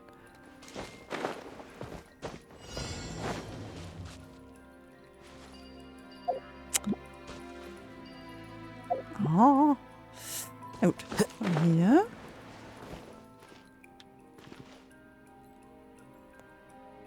Ja. Geht's. Dann zuerst hier hin. Schwuppsti, wupsti. Oh, da komme ich gar nicht hin. Da komme ich gar nicht hoch. Ist die. Das geht aber immer noch nicht. Oh no. Das war zu hoch. Habe ich völlig falsch eingeschätzt. Also nochmal den Baumodus. Ja, hier das. Ne, ja. So vielleicht? Das könnte klappen, aber das wird dann da schwierig. Das wird da schwierig. Muss ich nochmal... Nee. So.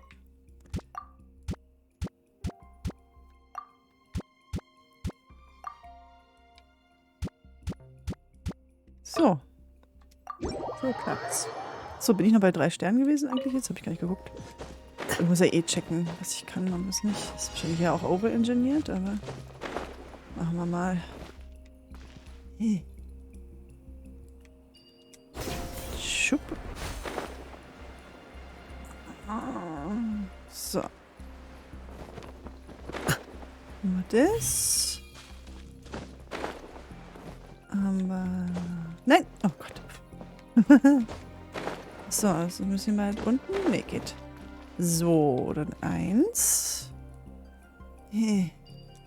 2.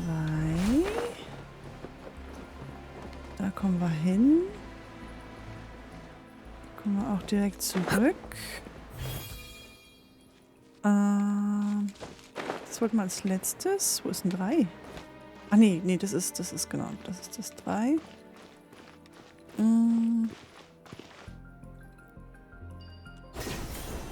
wir auch hin. Hier. So. Genau. 4. Gehen wir hier zurückschneuseln. Kann man vielleicht sogar schon... Nee. Komisch, wieso man das von da aus nicht machen kann. Naja. So. Und dann hier hin. Oh. Ja doch, klappt. Klappet. Sehr schön. Ah. Und plus Ultra. Nee, nicht noch weiter bauen. 3 Sterne reichen. Nice. So, dann haben wir das. Quatsch.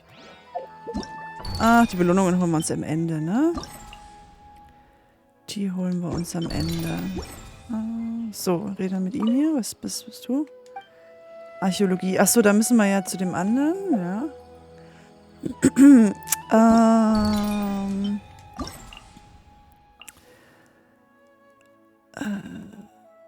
Ausgrabung, genau, da müssen wir zu dem anderen. Wegplanung habe ich. Zur Herausforderung. Das war da oben. Gehen wir da hin.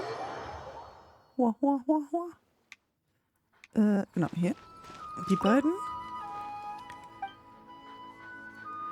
Ja, jetzt gehen wir hier ein bisschen die Marder. In 10 Stunden erst verfügbar. Kann ich noch gar nicht machen. Na Mensch. Und das andere dann wahrscheinlich auch nicht, ne?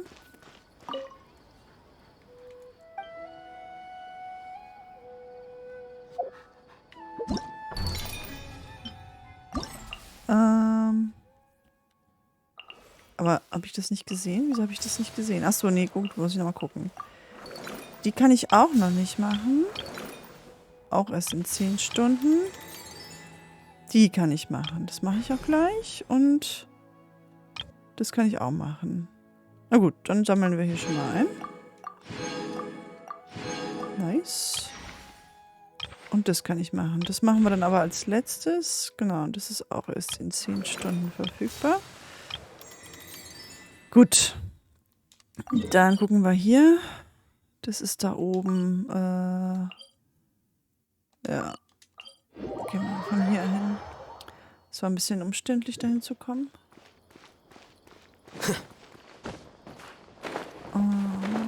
So. Ah, nee. Warte mal. Hier wollen wir hin. Folgen. Dann wieder hier hoch. Da lang. Ah ja, genau. Deswegen war das umständlich, weil man hier nicht hinfliegen konnte. Sondern dem hier folgen musste. Erstmal durch den Baum.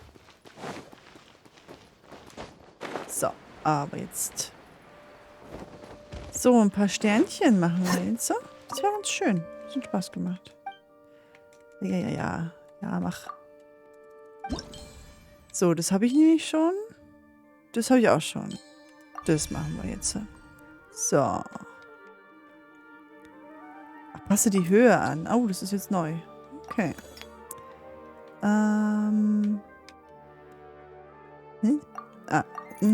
So. Ach, mit Höhe anpassen ist natürlich schwieriger. Wie konnte ich das wechseln? So.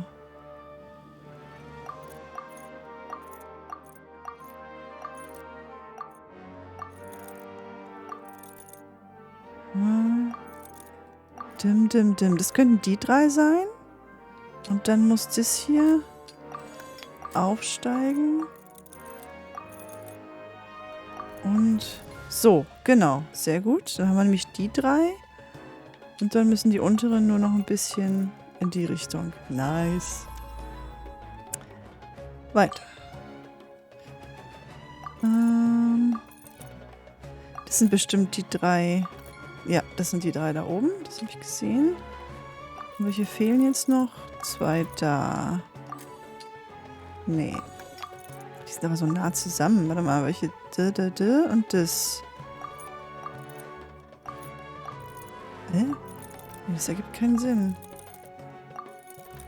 Doch aufsteigen? Nee. Ach so, aber müssen die vielleicht aufsteigen? Nee, das ist dann nicht mehr richtig. Weil ich habe jetzt den, also die 3 und den. Und dann haben wir noch die beiden. Aber das ist, kann ich die irgendwie umstecken oder so? Weil so bringt es ja nichts. Jetzt, so rum. Ist ja krass. Okay. Und das ist erst in 2 Tagen verfügbar. Oh. Okay. Belohnungen. Einsammeln. Habe ich das nicht? War das zu langsam?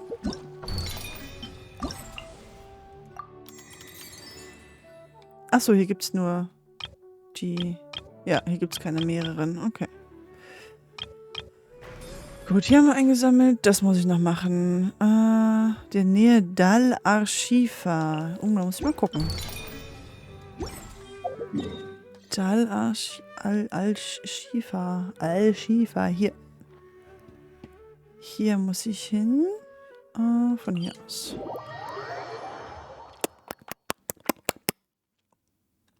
So, ich gucke nochmal. Sand in my shoes. Ausgraben, genau. Also um den See herum. Sand in my shoes. Oh. Ah, hier. Da sehe ich den See ja schon. Sorry. Oh, da ist ein Dendroculus. Den hole ich mir. Got it. Dann schauen wir mal. Haha. Da wälzt sich gerade was. This weather is perfect for doing nothing at all. Da gebe ich ihm recht. Dattel. So. Genau, jetzt sind wir hier. Dann mache ich mal hier direkt in der Mitte. Ach, dieses Vieh, da muss ich bestimmt... 87%, das ist schon sehr nah. 88, okay. Gehen wir weiter in die Richtung. 90, das war schnell. Da habe ich letztes Mal sehr viel länger gebraucht. So, 1 von 2. Dann gucken wir mal. Hier, 73, das ist auch schon gut. 69, also eher in die Richtung. Naja, bestimmt da. 65. Das ist 73. 78. 90. Ach, und jetzt muss ich die hier. Oh. Da brauche ich jemanden mit Fire. Gonna be epic. Gonna be epic. Achso, nee. So. So. 79 ist. Ja, das ist auch noch. Ha. 8 und 11%. 1%, okay. Deswegen hat's gestört. Verstehe. 1%. Das ist ganz weit weg. Dann gehe ich mal hier hin. Ich will mal, dass ich nicht kämpfen muss, aber wahrscheinlich soll ich hier kämpfen. 55%. Triangulieren, 65%. Ja. 78. Guten Tag. Wow. Au. By royal decree. Teamwork is dreamwork. Witness the power. Zackeli. Oh, das war's schon. Oh, ist okay. Wurde genau lokalisiert. Ja, 79. Das 78. 70. 74. Okay. Ah. Sehr gut. Das Ziel wurde lokalisiert. Oh. Sehr schön. So, jetzt muss ich ja nicht nochmal zu dem zurück, ne? Jetzt hole ich mir erstmal meine Troop wieder. Oh ja. Da ist ein Aussichtspunkt. Das ist bestimmt irgendeine Oase. No. Talmud-Oase. Ja. Nö, kein Bock. Ach, da wollte ich doch gar nicht hin. Lässt mir in Ruhe. So, den brauche ich nicht mehr verfolgen. Nicht mehr verfolgen. Ich gehe mal trotzdem kurz hierhin zurück. Hol mir meine Belohnung. Das war so lustig, dass die immer noch, wenn die im Wasser standen und man schnell reist, sind die immer noch nass. Ich stelle mir so vor, dass sie so aus dem Nichts auftauchen und so, dass so komplett nass ist. So, Messestände, Belohnung. Urgestein. Und schön viele Allheiltam-Bücher. So, irgendwas kann ich hier noch tun. Hier 600. Was muss ich insgesamt? 1500 muss ich erreichen. Achso, nee, 1200. Hier gibt es Dinge. 1500 gibt es hier so eine Krone. Ich weiß gar nicht, warum ich die brauche, aber ich glaube, die ist irgendwie wichtig, ne? Was, sobald du das Ziel... Also 1200 kriege ich dann noch Farozan C1, okay. Okay, so, dann mache ich die Dinger hier mal. Und hier können wir noch was holen. Oh. 12. Nice, die sind immer gut hier. Was soll die Belohnung abholen? So, was haben wir hier noch? Achso, es sind ja immer noch diese Dings. Verdacht erregt. Ja, das ist mir jetzt aber zu viel. Ich glaube, ich mache jetzt hier dieses Umbrosa-Matrix. Aber vorher, jetzt schon 1839, lass uns vorher mal noch ziehen. Ach, der übliche Blick aufs Dings. Na gut, mit 2, nee, da komme ich nicht mal in den Vierer-Pitti. Aber 15, 20, 25, 30, 35, 38. Na gut, da ist jetzt die 5er-Chance auch nicht so hoch. Aber ich ziehe einfach mal. Mal gucken. In die Daumen. Nee, bleibt blau. Blö. Könnte ja einfach mal ein goldener sein, oder? Feuerwehr? Bringt Glück. Ich hoffe auch die Menschen, der ihn gerade braucht. Ja, ich hoffe, das Glück für den Menschen, der gerade den Einsatzwagen braucht. Na gut. Aber wir haben wieder 2 Pitti mehr. Sind wir bei 40. Mal gucken, wie lange wir noch brauchen, um Tainari zu ziehen. Und dann kriege ich im 90-90 von Baiju, im 50-50 von Baiju kriege ich dann wahrscheinlich Tainari. Gut, da würde ich mich dann aber auch nicht so sehr ärgern. So, ich muss ja hier nochmal in die Kanne, muss ich nochmal, siehst du? Das machen wir mal. Oh, ich kann mit Lisa sprechen. Aber das mache ich dann immer später. So, in die Kanne und wahrscheinlich können wir auch hier den, genau, den hier können wir auch machen. Aber ich gehe jetzt erstmal in die Kanne. Huh? Wait. Huh? No. So. We have put Ja. Dekoration herstellen. Abgeschlossen. So, was haben wir hier noch? Okay. Und das hier ist noch neu. Okay.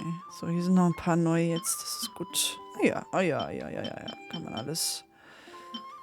man machen. Sehr gut. So, dann dürfte das hier voll sein, ja. So, dann, die Dings füllt sich alles schön auf. Ja, ich weiß, der ist voll, aber der muss hier trotzdem rumstehen. Tut mir leid. 1500. Okay, dann die nächste Stufe dauert noch ein bisschen, aber ist schon... If you ever have any... So. Ja. Was ist hier jetzt noch wieder was Neues? Achso, Kannentaler. Na, das kriegen wir nochmal. Oh, 975 von 1000. Und da 550 Herz. Weiß ich nicht. Das habe ich doch gemacht. Ja, okay. Das ist, diese rote Schrift ist immer so bing, bing, bing. Aber das habe ich doch schon längst gemacht. 16 Gebete. Na, das werden wir dann erst am Mittwoch voll machen. So. Und zurück. Und jetzt noch einmal den Umwandler. Ja.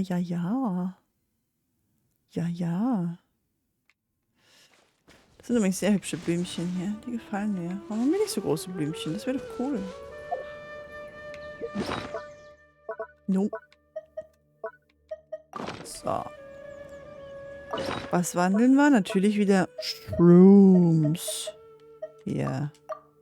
Max. Umwandeln. Don't be scared. Kombination, ne? Komm. Ja, ich glaube, so jemand wie Barbara oder sowas wäre besser. Aber es geht schon.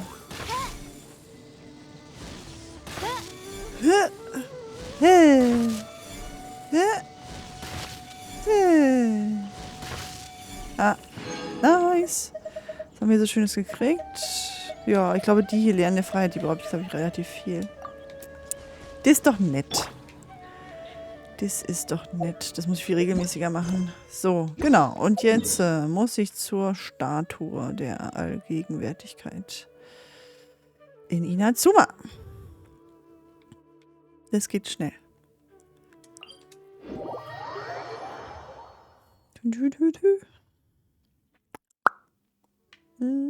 Da. Oh, jetzt geht ab? If the Tenryou Commission won't assist in dealing with the thunderstorm, the consequences could be catastrophic. Ein paar Thomas habe ich auch gesehen auf der Messe tatsächlich. Einer sah sogar ziemlich gut aus. It's not that we're unwilling to do our part. We just don't have any spare hands right now. I hope you can understand. Exactly. So let's keep the discussion going and see if we can find a solution. Hey, Toma! What's going on? Hello you two. We were just talking about what an impact you've made in Inazuma. Greetings. Thank you both again for delivering Miss Hiragi's letter that time. Traveler, expert in Sarcasmus. So they're friends of yours. I'm Master Kamaji's servant. Call me Ippe. Ippe. Well, the Tri-Commission's work used to consist of gathering information for the Shogun and carrying out any duties she assigned. But recently, she announced that she wishes to spend some time in solitude and self-reflection. Since she is refusing to receive any visitors, there is no one to tell us what to do. We all understand if the Shogun needs some quiet time to gather her thoughts. The only problem is, in the meantime, the thunderstorm out at sea has been getting wilder. Yep, that's the one. And all the time it's been there, the storm has never changed in shape or size. But now, it seems to be drawing closer to Inazuma. What?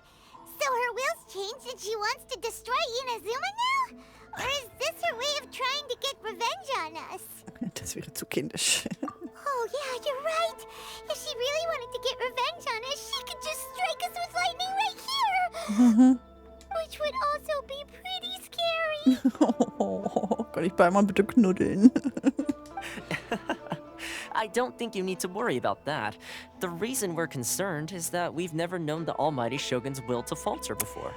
Apropos Paimon, ich habe jetzt das erste Mal die Theorie gehört, dass Paimon der Gott ist am Anfang, ganz am Anfang, wo Kanria untergeht sozusagen. Und dass sich dann irgendwann noch herausstellen wird, dass Paimon uns nur beobachten will, um zu gucken, was los ist.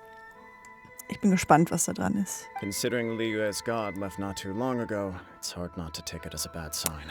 Aber wahrscheinlich ist es unwahrscheinlich, weil selbst nach dem großen End-Reveal wird es ja irgendeine Art Endgame geben und das werden sie nicht ohne Paimon machen wollen, glaube ich. Weil das ist ja der Begleiter, auch im Menü und so. Deswegen ist es eigentlich können sie nichts etablieren, womit Paimon dann weg wäre. Naja, mal gucken. Finden wir raus.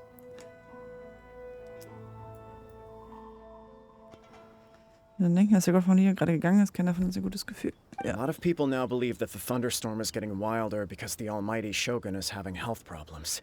The fact that she won't see anyone right now makes us concerned that things are only going to get worse. Right. So, before rumors start spreading, Miss Kamisato got me to come here and discuss countermeasures with the Tenryou Commission. We need to make sure we're prepared to deal with the chaos if and when it arrives. Also sein Kostüm so generell finde ich richtig gut. Ich verstehe nur die Hörnchen nicht.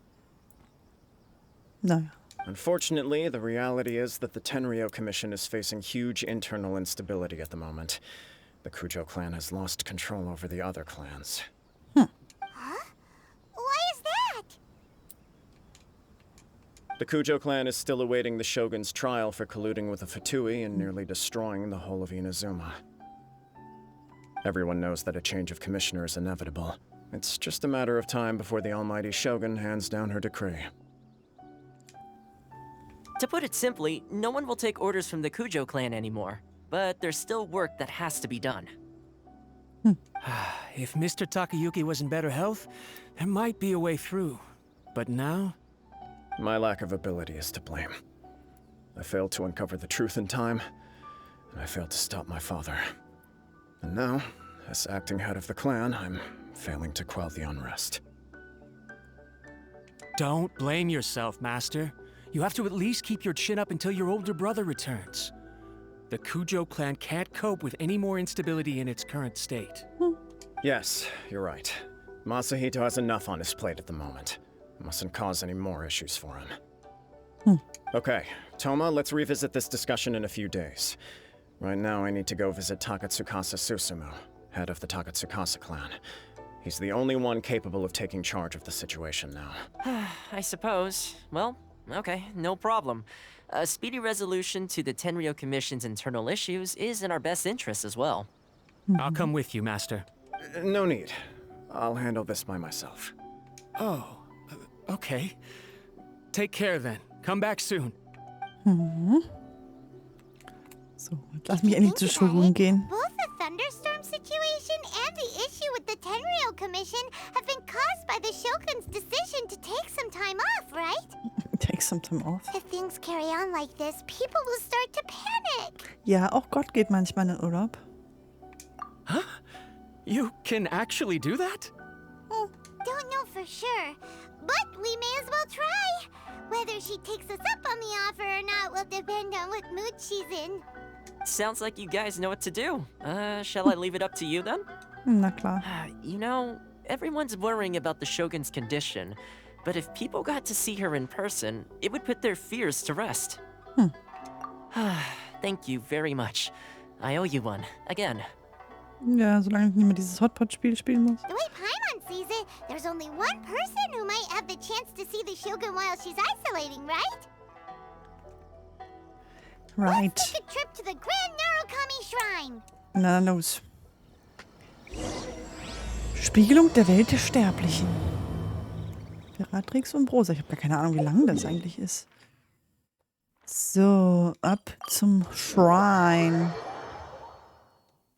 Ein Shrine rein. Wieso ist denn jetzt schon immer noch... Habe ich nicht den... Hä? Hatte ich den nicht geholt? Warte mal. Ach nee, den hatte ich gefunden, aber ich kam noch nicht durch mit meinem Stand. Ach, ich kann mal gucken, ob ich am Sakura-Baum noch aufleveln kann. Ja, da steht's ja. Kann ich wahrscheinlich nicht gucken. Ja, nee. Ja, genau. Ich will erstmal hier... Genau.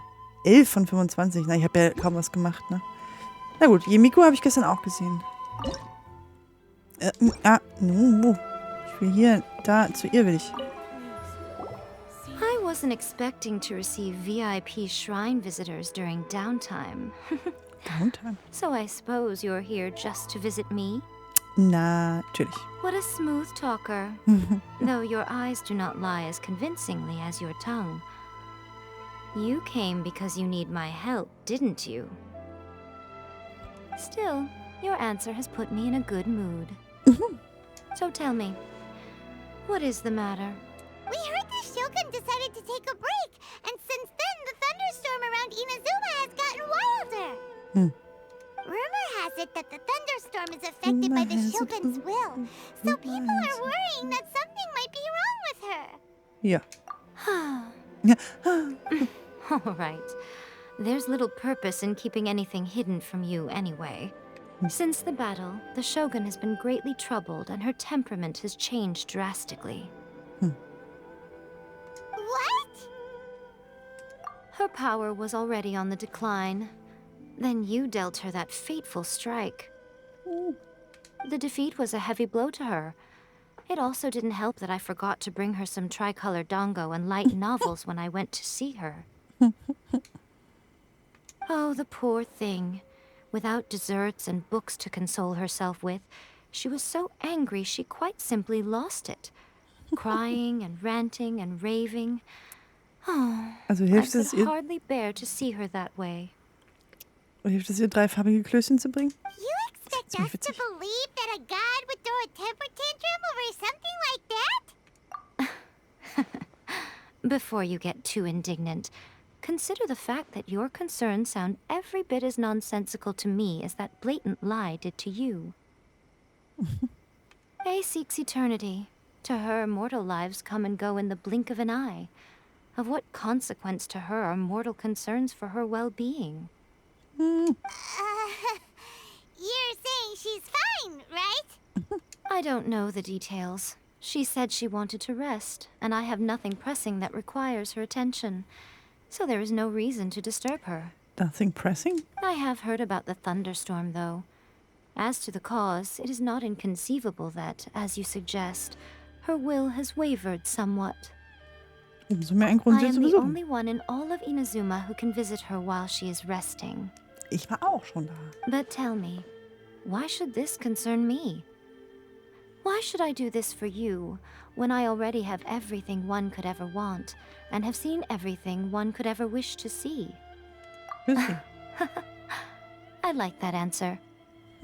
Here is the pass permit. Show it to the Okuzumeshu at the gate, and he will let you in. Thanks, Miko! My question was in jest, but since you answered it in earnest, please stay true to your word. Oh, and don't forget to return the pass permit to me after you have finished with it. Okay. How? Da, okay. Ach so, okay. Hier ist ihr Dings, den habe ich auch noch gar nicht angeguckt. Weil ich den bis jetzt noch nicht brauchte, The aber... almighty Shogun has requested solitude. No visitors allowed. Aber ich brauche den für Sino dann, glaube ich. Oh, we've got a pass permit from Miko. Don't be ridiculous. Lady Guji never gives her pass permit to another person. Not even esteemed travelers like yourselves. Guji-ai is only authorized to hold that pass permit because of the trust that the almighty Shogun places in her. And her... Wait. This is... authentic. Klar. Understood. Then as the Shogun has ordered, I must not stand in your way. Apologies. Please proceed. Since the Shogun is resting at this time, please be especially respectful and make sure your behavior is impeccable. Impeccable. Gibt so coole englische Wörter irgendwie. Look how she's pacing back and forth. Don't you think she looks a little anxious? Hi. How did you get in? Trespassers are to be eliminated at once. Wait, no, it's us! Chill. Why are you treating us like we're your enemies? Chillax. We made amends, didn't we? Also, we got in by totally legitimate means. Denied. Use of force has been forbidden. Anyway, be gone. Do not disturb my solitude. That is of no concern. This is my recuperation state. What did you make of this? She's acting strange, huh? This body has no need of rest. But I am an assistant to the one within. If she wishes to rest, I must follow her will. Paimon gets it. So this is all A's doing. But why? Surely you going about your business doesn't interfere with the plane of euthymia. She's got plenty of space in there. Seems like it would be the perfect place for rest and relaxation. I do as she wishes. I can say no more than this. I cannot. In my current state, even if I went out, I could do nothing. I am currently unwilling to deal with any business. I am also incapable of it. Ist aber schön da hinten die Wandmalereien. Das gefällt mir. Ich mag auch Lieder. What do you mean by that? It has been forbidden. Please refrain from making me talk any further. Nein. What should we do? It feels like this conversation is going nowhere. Ah, it's you two. It's been a while. The Shogun can't do much at the moment. Come straight in and see me.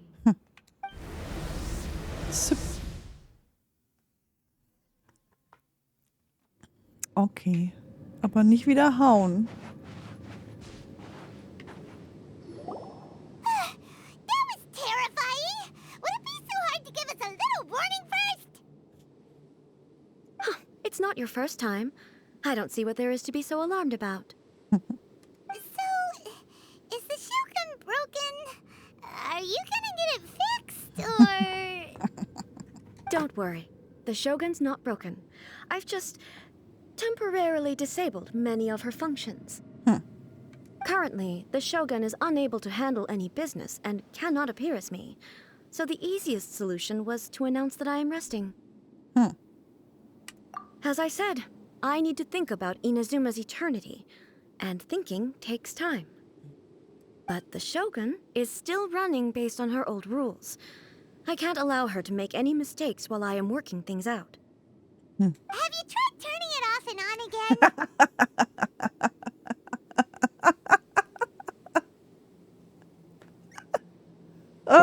Paimon. IT-Beratung. No, she was not created to ever be turned off. Furthermore, I had even predicted at the time that I may wish to modify the Shogun's operational rules at some point in the future. However, such changes would not be conducive to eternity. That's why the Shogun has a robust system to safeguard against modification. It's also to protect against unforeseen circumstances. For now, while I figure out the form that eternity should take, it's more effective for me to temporarily disable some of the puppet's functions, rather than attempt to modify her rules. Oh, Paimon gets it now! The thunderstorm's getting out of control because some of the Shogun's functions have been disabled. The thunderstorm is getting out of control? This is the first I've heard of it. Huh? Okay, well, let us bring you up to speed.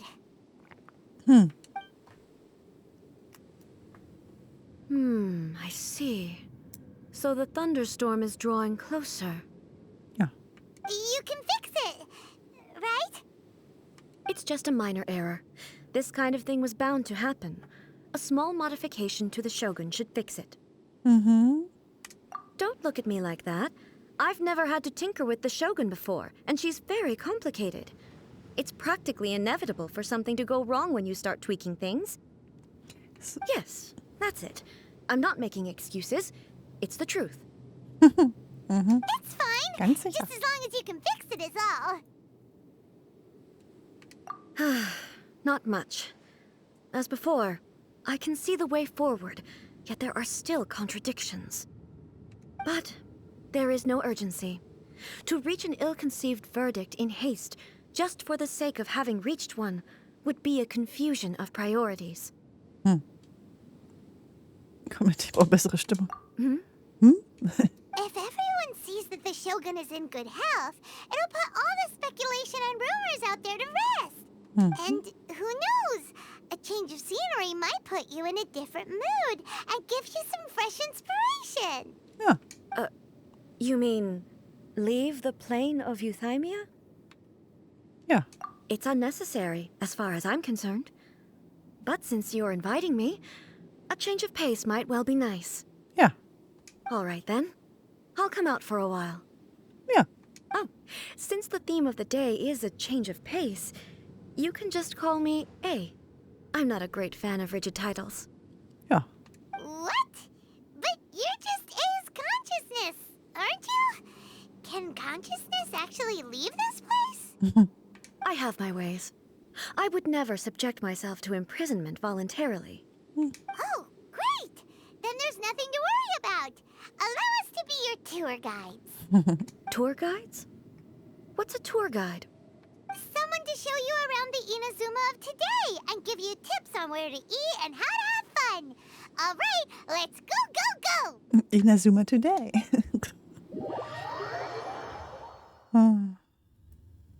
Let's go. 222 Meter. Geronimo. Hui. Hui. So, jetzt. Und einmal quer. Ups. Achso, na gut, ich gehe wieder so. Oh ja, siehst du, ich werde beinahe noch gesterzt hier. Hundi. Uff. So, weiter geht's. Gucken, wie lang das geht. Is this the marketplace? It's a far cry from how I remember it. Far cry? The stores have changed, and so have the vendors. Well, that's to be expected. It's the Shogun! What is the almighty Shogun doing here? Doing here? Isn't the Shogun sick? No. This is... I appear to have frightened the people. You. Well, what did you expect? The almighty Shogun makes an impromptu appearance in town? People are gonna freak out a bit. Patrolling the streets is the Tenryou Commission's job. The Shogun has a lot of information to process and orders to give out. She doesn't have time to deal with it herself. Ich muss immer noch lachen wegen Have you tried to turn it off and on again? Additionally, the Shogun has no need of recreation. There would be no need for her to come here just to pass the time or to relax. So, what do we do now? Should we go away for a while and make a more low-profile return later? Why? It's not like I'm here to cause trouble. Let's just relax. Frankie says relax. Und Raiden auch. It was more the ordinary people that Paimon was worried about. Never mind. This definitely seems like your style, eh? People still use Mora in commercial transactions, I assume. See. Yep, same as ever. Just as shiny and just as hypnotic. Wait a second. Hey, are you saying you don't have any Mora either?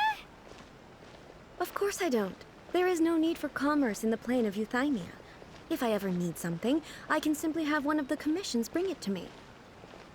Wait, what do you mean, either? Anyway, people seem to be behaving in a very orderly fashion.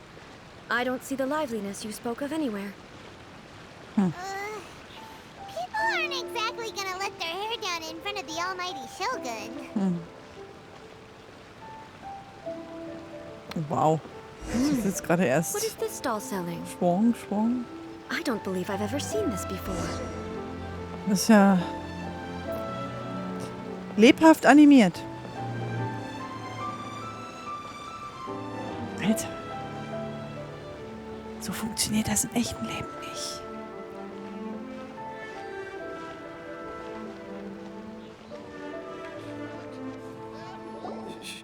Shogun, excuse me. It's all right. Relax. I'm just here to look around. I'm having a change of pace today. Could you tell me about the items you're selling? Of course. I've got all kinds of snacks here. Takoyaki, dango, and milk, and so on. Huh? Milk? Sounds kind of like the odd one out. It might sound odd, but it is in fact my specialty. Mich? You see, many of the stores in town are already very well established. I couldn't compete with them no matter what I sell. So my idea was to create some new combinations to give customers a novel experience. For example, my latest concoction is this dango milk. When the dango are worked into a viscous form, they mix very nicely with the milk. Klosmilch, bei der die Klößchen sehr klebrig gemacht werden. The focus is not just the taste, but also the unique texture. Ja, das ist genau Klößchen klebrig, klingt wie Schleim und Schlons. Ich bin da sehr skeptisch. Oh, dango with milk. I've never heard of it. What made you want to do this? Ja, was zum Teufel hat dich dazu gebracht, das zu tun? I'm sorry, Shogun. I've got no bone to pick with eternity. I said relax. There's no need to go treading on eggshells. Do you really think the eternity I pursue is something that can be shaken by dango and milk? Why do I feel like she's different than I expected? Actually, it came to me by chance. A friend was catering once and made too many dango, so they gave some to me. But there were more than I had use for. My milk wasn't selling well at that time either. And both dango and milk have a short shelf life. So I thought I'd try mixing the two as I had nothing to lose. To my surprise, in the right proportion, it tasted superb. Ich habe diese Zutat und ich habe diese Zutat. Beide sind kurz davor abzulaufen. Also mische ich sie zusammen? Okay, ich hoffe, dass er nie irgendwie Gürkchen und Schokolade oder so übrig hat. A chance combination. Interesting. May I try this drink? Na klar. The almighty Shogun wants to try? Well, certainly. And you two should try it too. Lieber nicht. Klosmilch. Nice. It's sweet. The sensation is not so different from eating a dessert. A unique beverage indeed. Unique. Yeah, it's definitely a drink, but it also feels like eating food. It's a little bit like porridge. Ugh. But the resemblance is only superficial. Porridge. Anyway, I like it. I'm very glad you approve. I imagine that an item as delicious as this Dongo milk must sell exceptionally well, no? No? Well, I won't lie to you. Sales are very average. Huh? So it's selling slowly? Why is that? Because most people aren't willing to give it a try. They think it's an unusual combination. Even though everyone who's tried it before rates it highly. Tja, muss er mal ein Wertungssystem einführen. 5 Sterne. I'm not saying the almighty Shogun has unusual tastes. Please, don't take it the wrong way. Ah, I see. Well, that can be fixed. I'll just have the Yashiro Commission order a few hundred cups and go door-to-door delivering them. No, almighty Shogun. That's too much. Tja, ein bisschen Bevorzugung von Einzelnen und so. Hier, Vitamin B. Is it? I just want them to try it. It would be a shame for them to miss out on Dongo milk. Ich hätte auch gern mal irgendjemanden krassen, der mein Buch gut findet und dann einfach, weiß ich nicht, 1000 Stück davon kauft und überall in Deutschland verteilt. Aber gut, bei der Milch will man halt mehr. Bei meinem Buch, na gut, man könnte ja das nächste danach wollen. Ist nicht irgendjemand, der zuguckt, reich? Meldet euch bei mir. Of course. I've heard that most humans like desserts, so it's not unusual that I should enjoy them too. Miko agrees with me on this. It's not unusual to be loved by someone. There's nothing like dessert for improving one's mood. Much more enjoyable than meditating alone all the time. By the way, Miko mentioned that she founded something called the Yai Publishing House to sell some sort of light novels. She's always bragging to me about it, but it's difficult for me to really imagine without seeing the place for myself. Can you take me there? Klar. Sure. Let's go and have a look. Sure. Tomoki. Voller Glückspilz.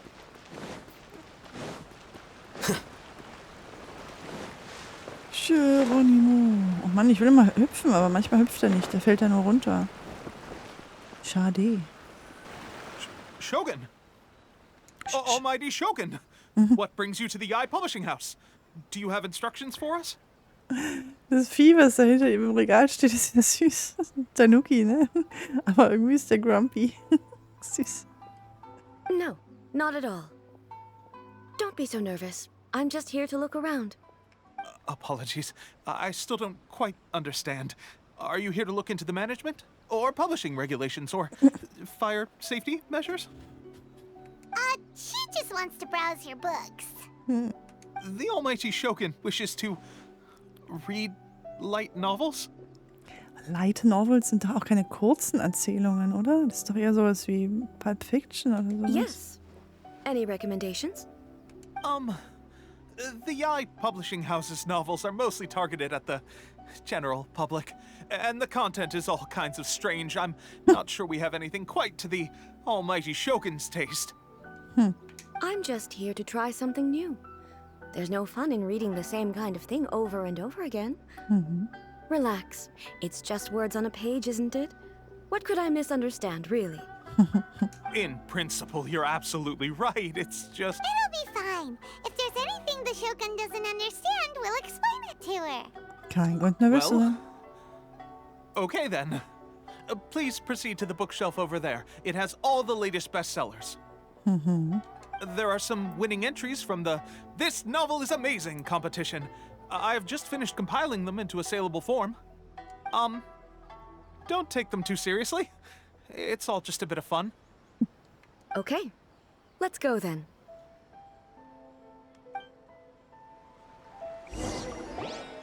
Huh. How can this be? Did I underestimate the caliber of this material? I know every individual word in these books' titles, so why is it that they make no sense to me in these particular combinations? Take this one, for example. The good thing about being reincarnated as a hilichurl is that I only need to eat Sansetias to become stronger. Man dürfte eigentlich nicht als Hilichurl wiedergeboren werden können. Weil die werden ja nicht geboren. Die sind ja einmal entstanden und das war's. Warum gibt es denn eigentlich noch so viele, wenn ich ständig gegen die kämpfe? Wahrscheinlich sollte ich nicht zu viel drüber nachdenken. It's so long. Is it true that hilichurls grow stronger from eating Sansetias? Well, surely it should be some sort of meat, at least. It's just a narrative device. Ja, Zuckercheck. Genau das. Narrative device. Wie der Autor es will. So it's made up? Yeah. What's the point of that? Without being grounded in reality, how can the story be believable? Also, I'm fairly certain that hilichurls can't write stories. So, does this author claim to be documenting hilichurl life from an outside perspective, perhaps? Paimon's starting to understand Kuroda's reservations right about now. How about we choose for you? We can pick out some novels that are easier to understand and give you the scoop. All right, then. I believe myself to be relatively well-read, but with stories like these, I don't even know where to start. I have high hopes, though. This seems like Miko's style, so I'm sure the stories are very entertaining. So wie wenn du jemanden, der, weiß ich nicht, Jura studiert und nur Jura-Bücher liest, in Fanfictions einführst. So, what? Alright, leave it to us. We'll be back in a jiffy. This could be a pretty tough job. Let's see what we're up against. Na, natürlich ein Liebesroman. Erotisches Drama, die Geschichte meiner jugendlichen Liebe, das hört sich gut an. Dem mittelmäßigen Helden und die 7 schönen Mädchen. Er schildert den Alltag des Protagonisten und chronologische Abfolge mit etlichen kleinen Momenten, die zum Schmunzeln bringen. Hört sich gut an. Solide Formulierung fließen, Charme der einzelnen Figuren. Allerdings bricht die Geschichte in dem entscheidenden Moment ab, als die Jugendfreundin des Protagonisten im Begriff ist, seine Liebe zu erklären, ihre Liebe zu erklären. The suspense is killing Paimon! Paimon only skimmed through, but Paimon can tell this girl has loved the main character with all her heart since childhood. Oh, friends to lovers. Yeah, she has so much love to give. She deserves it. The plot is really gripping. But would A really understand this kind of mortal romance? Ja.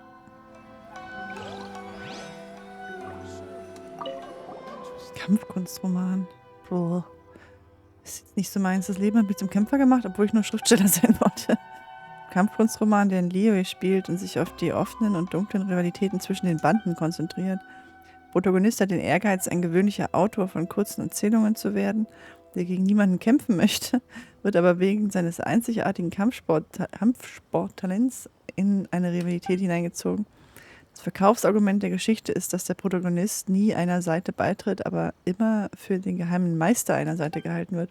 Das könnte auch ganz lustig sein. Die verschiedenen Kämpfer, die den Protagonisten als imaginären Feind sehen, bringen immer wieder alles durcheinander, während der Protagonist mittendrin ist, aber nie seine ursprüngliche Absicht, Romanautor zu werden, aus den Augen verliert. Kampfsport. Oh Gott. Hotdog-Wett essen. What a strange person. Why would someone want to be a novelist that badly? Ja, Novelist zu sein ist super. Someone like that could easily become the top martial arts pro in the world. Das zählt ist der Prozess. You have a point. And a character so determined to follow their ambition is likely to appeal to A. Mhm. So, jetzt den Abenteuerroman. Titel des Buches lautet Wiedergeboren als Shogun Raiden mit unbegrenzter Macht. In diesem Buch geht es um den Protagonisten, der unter einer Donner-Sakura vom Blitz getroffen wird und sich tatsächlich in Shogun Raiden verwandelt, als er seine Augen öffnet. Der ursprüngliche Protagonist wurde immer schikaniert und konnte nichts richtig machen. Aber nachdem er Shogun Raiden wurde, hat er unbegrenzte Kraft und Macht, Die Pointe der Geschichte ist wahrscheinlich dieses Gefühl der Erhabenheit und das allmähliche Wachstum und die Transformation des minderwertigen inneren Selbst. Aber nachdem er Shogun Raiden geworden ist, wie wird sich der Rest der Geschichte entfalten? Kuroda was nervous about letting A look around. Paimon thinks it might be best not to bring this one up with A. We might get the author in trouble. Irgendwie würde ich gerne wissen, was passiert, wenn wir ihr das geben. If someone turned into Paimon and did a bunch of stuff this Paimon would never do, Paimon would feel really uncomfortable. That's all of them. Let's try to explain them to A. Welches nehme ich denn jetzt? The Also looks on irgendwie your ist schon faces wichtig. tell me you found some good stories. Ich gucke mal das dritte. Hey, Paimon thought we agreed not to bring that one up. It's okay. I find it quite interesting. I didn't realize that this was how ordinary people viewed the Shogun. She would never use the Muso no Hitotachi as frivolously as she does in the pages of this book. Nor would she ever use it as a means of venting emotions. In reality, the reason for drawing her blade determines the martial form to use and the degree of power with which to imbue it. Since there is such a great deal of difference between the story and the reality, I don't feel offended at all. On the contrary, I find the author's powers of imagination quite admirable. Sehr sympathisch. That said, I hear that Yae Publishing House's novels are all reviewed by Miko herself. Which means that the content of this book must have been approved by her. In fact, no. It may even have been her idea in the first place. Yeah. So what do you think of Yae Publishing House's light novels, eh? Do you like the stories we picked? What I take from these stories is not so much the content itself, but what they represent in terms of the effects of time upon Inazuma. Back when I decided to isolate myself in the plain of Euthymia, there was no Yae Publishing House, and certainly no stories of this kind. In accordance with my wishes, the Shogun did her best to create an eternal nation. A nation that, in theory, should remain entirely unchanged over time. But the fact is that both the food and the stories have changed with time. Vollständige Stille ist nicht mehr. Sag ich auch mal, Stillstand ist nur, was tot ist. Also nur tote Organismen verändern sich nicht mehr. Entwickeln sich nicht mehr. Sie verändern sich ja immer noch. I disagree with your point of view. Obwohl. That's what I would say if we were still in the plane of Euthymia. Sie verändern sich ja selbst nicht mehr, sondern sie werden verändert von lebenden Organismen. But the truth is right here in front of my eyes, and I can't deny it. And that's exactly why we brought you out, to take a look around and get some fresh ideas. Sure, it's not the same as you remember, but one way or another, people are loving life in the present. That's gotta be a good thing, right? Yes, you're right. I'm wary of any and all change. But I do not wish for my pursuit of eternity to stop human lives from changing for the better. Thank you for inviting me out. This trip has been quite eye-opening for me. This may be an everyday occurrence for you, but for me, this trip has been quite an occasion. I've seen a lot, and it's made me think a lot. I really can't praise it highly enough. I hope I will remember it for a long time to come. Ich habe gerade gesehen, dass ihr Schal dasselbe Muster hat wie die Wand in ihrer Halle. Ooh, great idea! A's had a wonderful time, and a photo is the best way to remember it. Take a photo? Once again, I'm faced with a combination of words that makes absolutely no sense to me. It's okay. Come with us. We'll find a scenic spot and show you what we mean. Scenic spot.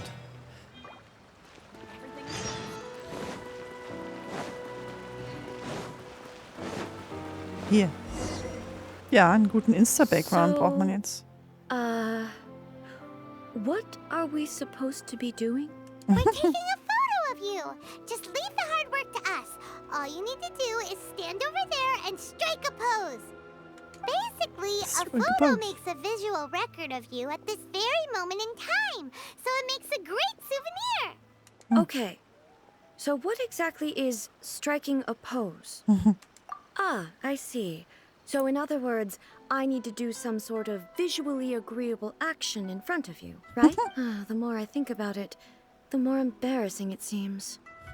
How should I pose? Help me out here. It should look good, but not too casual. How about this? This feels quite natural. All right. Well, I'll leave the decision to you. This doesn't feel very me. Is this okay? All right. Well, I'll leave the decision to you. Casual. How about this? This feels quite natural. Wenn es quite natural feels, dann ist es gut. Let's pick a good angle to record this moment from. Natürlich. Soll ich jetzt ein Foto von ihr machen? Ja, eine passende Position zu fotografieren. Ach so, da. Okay. So. Gut, vielleicht jetzt nicht so almighty und so, ne? Sondern sie sollte ja... Ich meine, das sieht schon ganz cool aus da hinten. Wie weit kann ich gehen? So.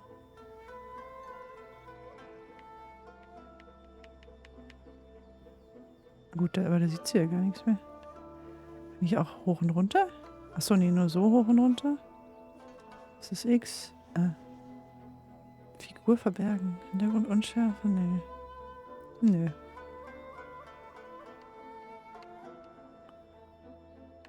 Nö, soll man schon sehen, wo sie hier rumsteht, ne? Aber ich würde sie gerne, das ist immer so doof, dass es so in der Mitte ist. Ich würde ja gerne so ein bisschen goldener Schnitt mäßig und so machen. Ah, ja, kann ich. Aber Gesicht zur Kamera, genau, das will ich haben. Soll hierher gucken. Hallo? Na? Okay. Ja, ich mache jetzt auch keine Wissenschaft draus.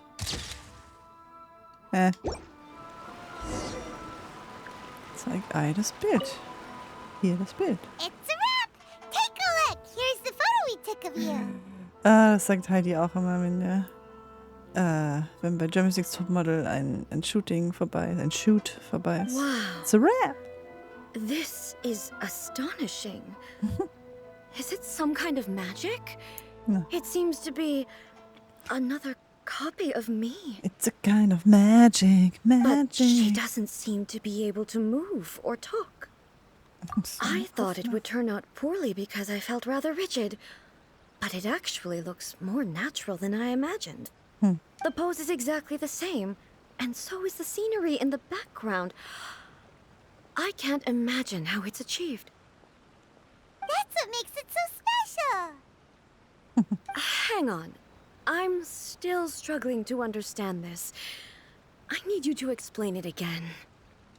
So, the one in this photo, are you sure it isn't me? If it's not me, then why does she look exactly like me? And if she is me, then who am I? Das ist nur ein Foto. Okay, that's way above Paimon's head. Over to you, traveler. Hey, that's right. Do you think the Shogun counts as you? Of course I do. It was never my intention to place control of Inazuma into anybody else's hands. So then, who does that make you, here and now? Well, I'm still me. There is no doubt about that. My existence. I think I understand. I am me. There is only one of me, but I can exist in many different forms. It's not important what form I exist in. The Shogun, for example, is one of my forms of existence. The question of whether or not she is me is not determined by any of her components. In that case, this picture is one of your forms of existence too. So even I, who seeks eternity, am constantly changing my form of existence. Yeah. Then, How can I ask Inazuma and everyone who lives here to remain unchanging? Die Natur des Menschen lässt sich nicht so einfach Everything I have ändern. encountered on this journey with you has been from beyond my existing sphere of knowledge. Die Natur des Menschen, da geht es auch in meinen Büchern drum. Und ob die zu ändern ist oder nicht. You've seen a lot of my ignorant side today.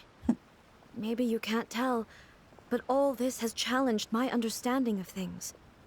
Based on what I have seen today, I am forced to accept that Inazuma is a completely different place from the one I remember. But it would be incorrect to conclude from this that the Inazuma of today is no longer Inazuma. Both the Vision Hunt Decree and the statue of the omnipresent God were conceived as a means of bringing about eternity. But if I were really getting closer to eternity, none of this ever would have happened. Perhaps... Perhaps I've been holding on to everything too tightly. Sounds to Paimon like Ace figured things out. And that means that we've done a really great job as her guides. Master Kamaji! Master... Why is it getting so noisy down there? Oh, that sounded like Ippei.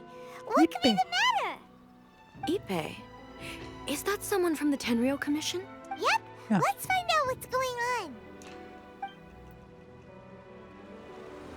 Okay.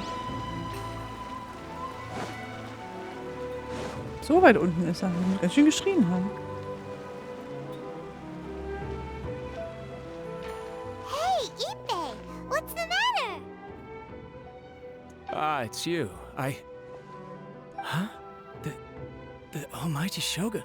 You must be looking for my master, Kujo Kamaji? I am very sorry, he's not here at the moment. But if it pleases you, I will gladly deliver a message on your behalf. It's okay. I'm not here to see him. We just heard you calling out, so we came to see what was going on. Yes. Master Kamaji still hasn't returned from the negotiations, and I'm starting to get worried. In fairness, he does have a habit of taking long walks and coming back late. It's perfectly possible that he just found somewhere he likes and lost track of time. But for some reason, today, I'm particularly nervous. Kujo Kamaji. A descendant of the Kujo clan, I presume. That's right. Apologies, since the head of the clan is in poor health at the moment, and Master Masahito is rarely home, Master Kamaji is currently serving as representative of the Kujo clan. I have heard that things are quite tumultuous with the Tenryou Commission at present. Does this have anything to do with Kujo Kamaji? Forgive us, almighty Shogun. The Kujo clan has failed in its duty. The Kujo clan's reputation is damaged, and its power over the Tenryou Commission is in decline. Plus you, you have yet to issue a verdict on the Commission's future. So, Master Kamaji decided to enter negotiations with the Takatsukasa clan with a view of having them take over. Takatsukasa. Sagt sich gut. Takatsukasa. Surely they would be discussing something like that at their headquarters, right? Why are you looking for them here? Actually, they decided to hold this one elsewhere. I'm a little confused as to why, to be honest, but I didn't feel it was my place to question the higher-ups. The meeting place is in the mountains near the Grand Narukami Shrine. Okay. I believe that Takatsukasa. Takatsukasa. Another familiar name. They have been faithfully serving the Kujo clan all these years? Yes, that's why Master Kamaji decided to discuss things with them. I understand they must have had a lot of ground to cover, but still, there's no way it should have gone on this long. I've searched all over the city. If he really hasn't returned yet, then... Takatsukasa. Yeah, I thought of that possibility too. But someone of my rank can't just go venturing into Takatsukasa clan territory like that. Takatsukasa. No need. I'm probably just overthinking things. Besides, if they're still at it, they'll only blame me for interrupting the negotiations. Wenn man das dreimal ganz schnell hintereinander sagen kann. Takatsukasa, Takatsukasa, Takatsukasa. Blablabla. Ja, fast. Aber es geht besser, als man glaubt, wenn man Takatsukasa hört. I'm only a lowly servant. But Master Kamaji and I grew up together. It'd be terrible if anything ever happened to him. I'm not as smart as Master, so I can't really share his burdens. But the last thing I'd want would be for him to come to harm when I could have done something about it. What do you think, Almighty Shogun? Let's go see what's happening. With me present, they are unlikely to blame you, even if we do happen to interrupt the negotiations. Wo müssen wir hin? Zum Takatsukasa, klar. Besides, this has only come about because I failed to make a timely decision. This issue... Thank you so much, Shogun. I'll keep looking around in the meantime, too. Let me mark out the location of the base for you. I hope everything goes smoothly. Welche Base? Takatsukasa Base. Ah, ich finde, das ist Takatsukasa. Das sagt sie so gut. Das rollt so über die Zunge irgendwie, Takatsukasa. Voll gut. Da. Okay. Kamisato anwesend. Achso, ich glaube, ich kann mir nochmal schnell... Ah, es regnet. Going out on a rainy day is the worst. I feel you. Ich kann mir hier nochmal ein bisschen Ansehen abholen, glaube ich. Ja, aber auch wirklich nur ein bisschen. Habe ich noch nicht viel gemacht. Ich mache auch diese Bitten und so immer nicht, weil mich das nicht so interessiert. Aber die Flügelchen könnte ich mir schon holen. Aber gut, ich habe ja noch so viel zu tun. Ich kann auch mal das später machen und eins nach dem anderen halt. Das ist einfach viel zu viel. Wieso ist denn hier jetzt eine Kiste aufgetaucht? So, jetzt It's just a natural phenomenon, so there's nothing to be afraid of. Unless you're beneath a tree. Unless you're beneath a tree. So. Narkokraut oder Nanokraut. Ach so, das, wenn man so ein Ding hat, dann geht es so. Das habe ich auch gerade zum ersten. Nee, es war zu spät. Aber interessant, interessant. So. Hier? Hier. Truppenstufe 90 empfohlen. Na ja, gut, schauen wir mal.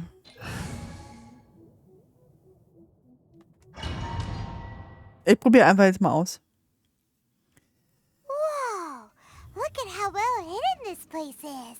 I can't think of a reason anyone would want to build a structure like this deep in the mountains. I feel something that doesn't belong here. I said... Sense danger. We should proceed with caution. Danger, the Kujo danger. clan descendant may well be in trouble. In Takatsukasa. Ich kann mit Shogun spielen. Oh, das sollte gut zur Erhaltung passen.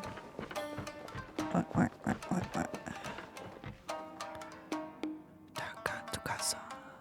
Takatsukasa. Oh, hier ist jemand. Ah ja. Oh ja. Ach, bitte. Bitte. Illusion shattered. Oz revealed by...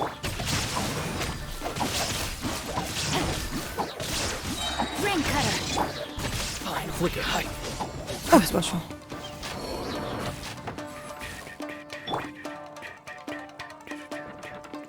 Hallo.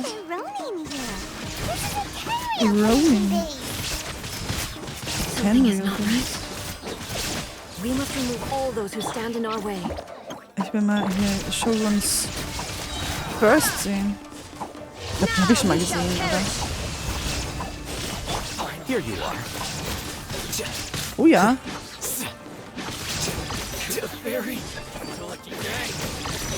Nächste Gegnerin. Das ist ganz gut für Allmettern. Aber hey, mach mal hier.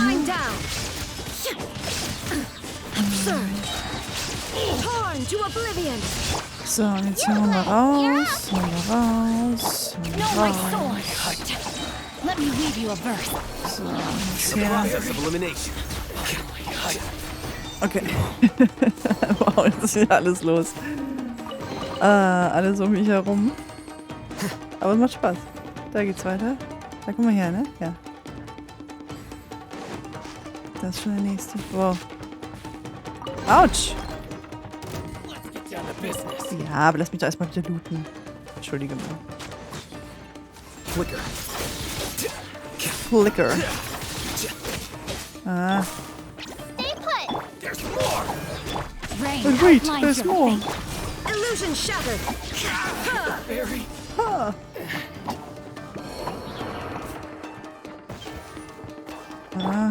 L kriegt noch. Heitern kriegt noch. Rübe. So. Hallo. Let's get down to Inazuma business. shines eternal. Inazuma shines eternal. Don't be scared. Ha. Just witness the power of good luck. By royal decree.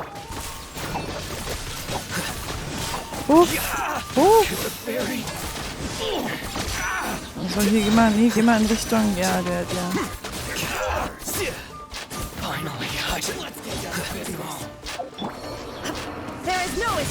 Ich jetzt angehört, hier diese Ronin-Stimmen, hört sich irgendwie echt wie ein Heitermann. Es würde mich nicht wundern, zu erfahren,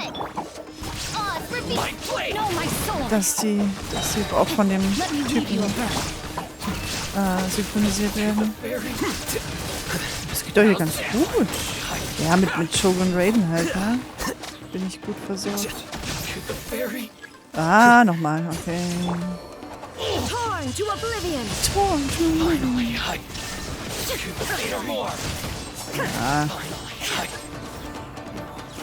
Ja. Sind hier ihre... ist da immer so eine... Diese Risse finde ich total cool. Aber nur sie geht auch nicht so gut. Aha. Here you are.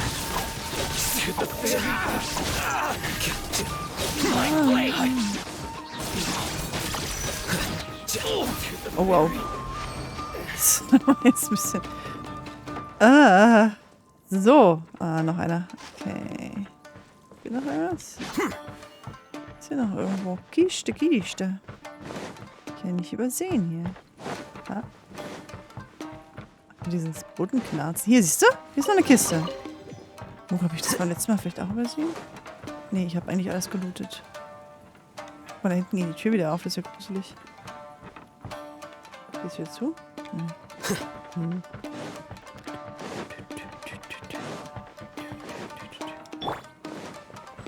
Wow! Illusion shattered. Don't be scared. Rain outlines your fate. Rain cutter. So. No. Wird sich echt in mir erhalten. Ich gehe mal an der Seite lang. Vorsichtig. Wissen, wie das mit mir und engen Stegen ist?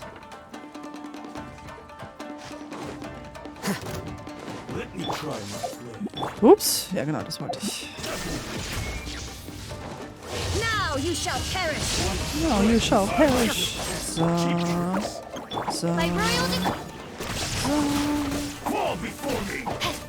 No. Time to act. Time to act. No, this will not do. Ja. Achso, ich habe gerade auf den falschen Lebensbalken geguckt und dachte so, hä, warum zieht hier überhaupt nichts ab? Aua. Ah, ich hab nicht geguckt. Hey, go away. Ja, machen wir hier den Allheiter wieder voll. So, jetzt hier sprich mal ein Machtwort. Das ist ja wieder voll hier halt. Na, das sieht gut aus. This looks good. Ist hier noch los? Kann ich hier noch was holen?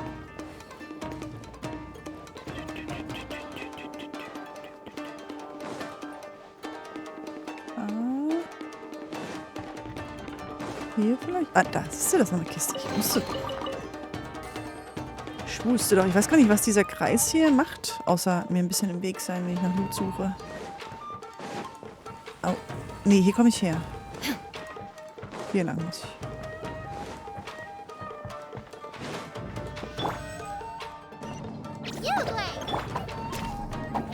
Hallo?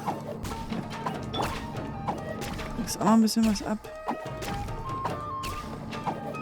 Nein! No! Mano. Ah. Ist nicht noch lang? Jetzt habe ich unten hier, ne? Ja. Und hups. Oh, hoch geht's schnell. Ah! Nicht schon wieder. Oh, jetzt geht's hier weiter mit. Halt! Da! Ha!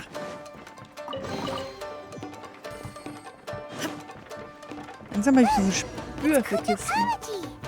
But who's he with? Das sieht gut aus. I will deal with. Takatsuka. Wie ist es? Takatsu. Oh Gott, ich hab's schon wieder vergessen. Almighty Shogun. Takatsukasa. Takatsukasa. Shogun, what are you? Descendant of the Takatsukasa clan. Explain what is going on here. Oh, we're just discussing some minor issues that have cropped up in the Tenryou Commission recently. Really? And these minor issues warranted the secluded location and the hiring of Ronin and Kairagi to keep guard? Well, there's been a lot of turmoil lately. It was just out of security considerations, that's all. Silence. Silence. Descendant of the Kujo clan. Your turn. All right. I came here intending to negotiate, but it turned out all they were interested in was a written confession from the Kujo clan. A written confession? Yes. A statement acknowledging every crime committed by the Kujo clan since the inception of the Vision Hunt Decree, including all the recent misconduct. All factual statements, of course. Not a single one of them fabricated. I can't deny that. But it also emphasizes the Takatsukasa clan's achievements throughout the document, claiming they stood steadfast all along and fought back against the crisis. These are all falsehoods. Says who? Why, you two-faced? You're going back on everything you said. I'm just stating the facts.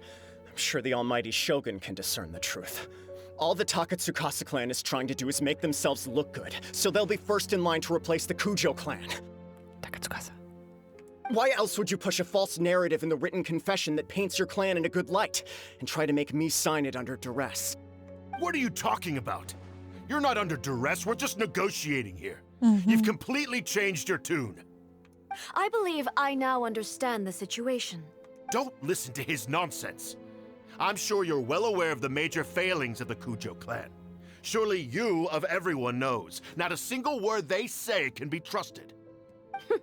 You are quite mistaken if you think your dispute is of any interest to me.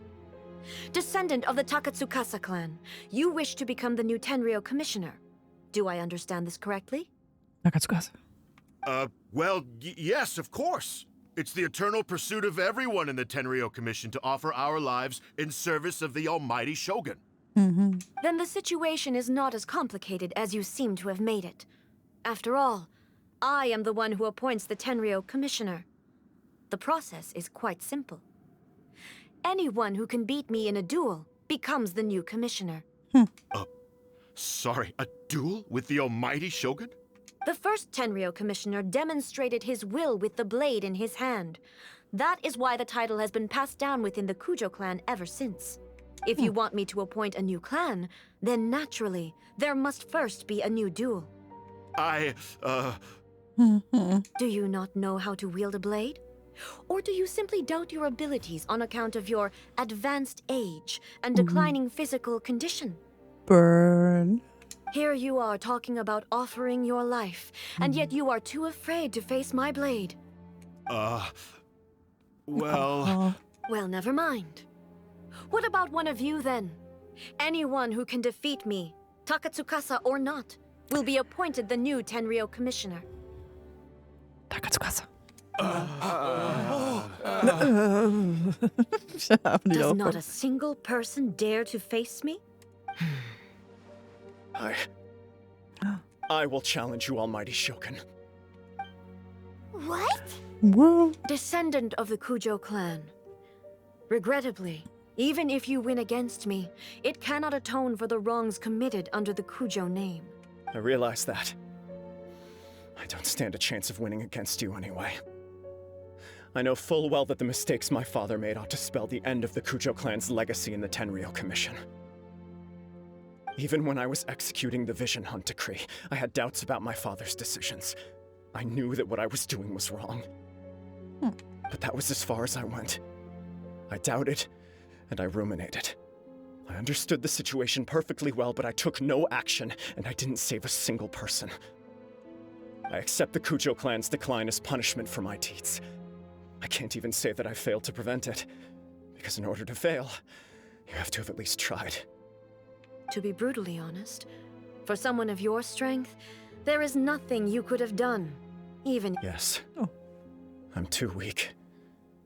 My father ignores me. My elder brother can't help me. And I even need Ippei to set me straight at times. Ippei?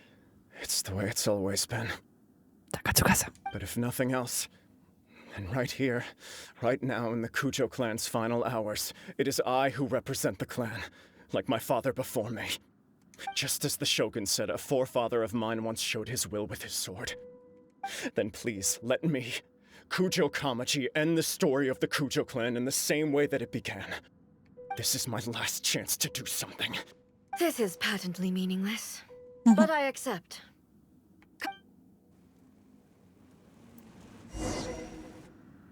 Wie war's? Ich bin jetzt Shogun? Aber ich will ihn noch gar nicht.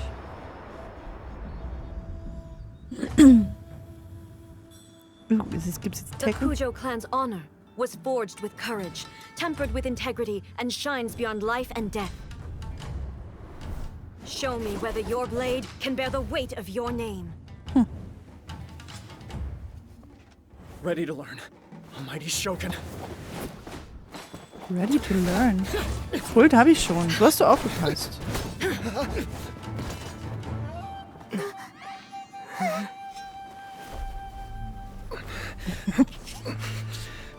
Demnächst frage ich dich ab.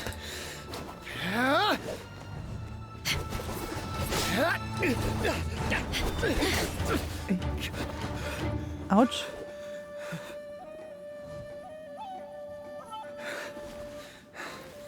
Ja, das hat nichts gemacht.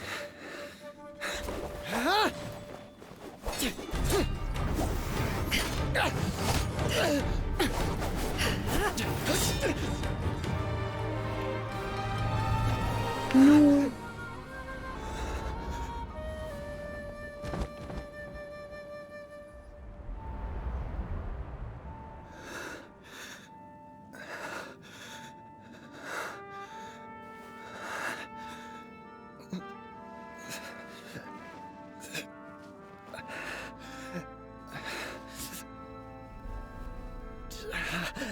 Grab it.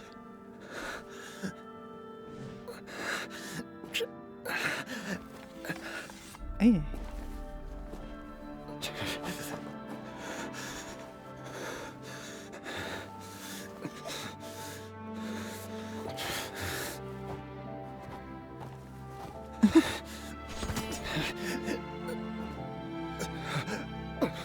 Another anomaly in eternity. Nevertheless, it appears that the Kujo honor still courses through your veins. Kujo Kamaji is wounded. Descendants of the Takatsukasa clan, it is your responsibility to take care of him. Takatsukasa. You may not have the courage to challenge me, but I trust that you are capable of attending to a small matter such as this. Yes, of course. I apologize. I'm sorry. So sorry. I had heard that the Kujo clan is no longer fit to shoulder the work of the Tenryou Commission. The search for a successor to the role of Tenryou Commissioner is indeed a matter of great urgency. However, following this duel, I have decided to postpone the Kujo clan's punishment for the time being. In the meantime, I expect the Takatsukasa clan to continue supporting the Kujo clan as before. As you instruct, so it shall be done. We would not dare question the Almighty Shogun's will. Takatsukasa. Finally, if you still think you can copy the Fatui's strategy of providing me with deceptive information to produce flaws in my judgment, you will see me appear once again as I have done today. Only next time, my blade will show no mercy. Whoa. Understood. Thank you, Almighty Shogun, for your wisdom and mercy. That will do. I will have the Okuzumeshu continue the investigation from here. Come with me. Let's find a quiet place. There's something I want to talk about with you.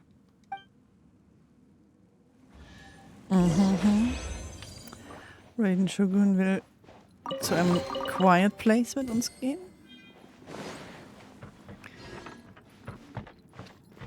Wie aufregend. So, Kiste? Anyone? No. Das war die einzige. Okay, dann gehen wir. Bin ich da runter? Nein, lieber nicht. Lieber nicht. Parallel gedriftet. Achso. Takatsukasa. Gott, ich will so einen Ohrwurm von diesem Wort When haben. it's time to deal with the situation, you're just like the Shogun. So strict. Oh, you think so? I thought I was rather accommodating. If it had been the Shogun, she would have decapitated Kujo Kamaji without a second thought. I do believe he was prepared for that outcome. I could see it in his eyes. The Kujo clan has undergone a dramatic change from its glory days to its present decline. Kamaji is hardly a great heir to the Kujo name, but he has shown me how some things remain the same even as the world around them changes. I also have you to thank. The things we experienced out on the streets, and the photo you took of me, they helped me come to this realization too. So what's next for the Kujo clan? Will they get to carry on being in charge of the Tenryou Commission? Not a chance. Even if their heir was someone who showed promise, their past mistakes cannot be erased. Still, I will give them a little more time. After all, they are not the only ones who have made mistakes. The Shogun does not make mistakes. She is incapable of doing so.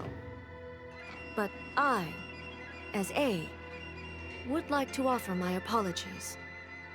I have much to contemplate in the days to come, but at least I can now see the way ahead.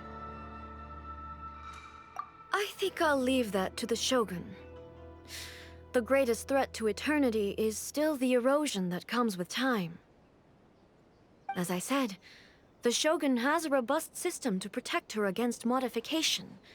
This is because I anticipated that I myself would change over time. But I've made up my mind. So I will do what needs to be done, no matter how difficult it is.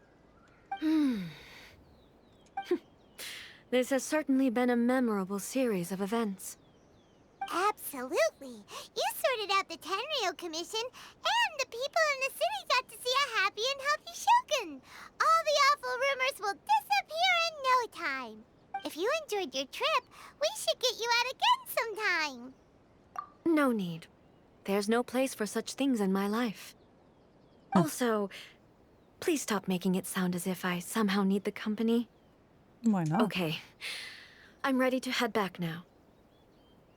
My period of solitude will now continue, but it will not last too much longer. I will leave you humans to deal with any minor issues in the meantime. Okay, see you next time! Considering a lot of what happened was pretty unexpected, things seem to have worked out surprisingly well in the end. Ach, das mit dem Gewitter hatte sie, glaube ich, schon vorher gesagt, ne? Dass sie sich drum kümmern wird, dass die Shogun das The only thing left to do is return the past permit to Yaimiko. Ja, machen wir. Machen wir und dann können wir noch, das wird das letzte heute sein, schätze ich, je nachdem wie lange das dauert und dann können wir den nächsten Legendenauftrag freischalten. Und so kommen wir Stück für Stück näher zu Ito.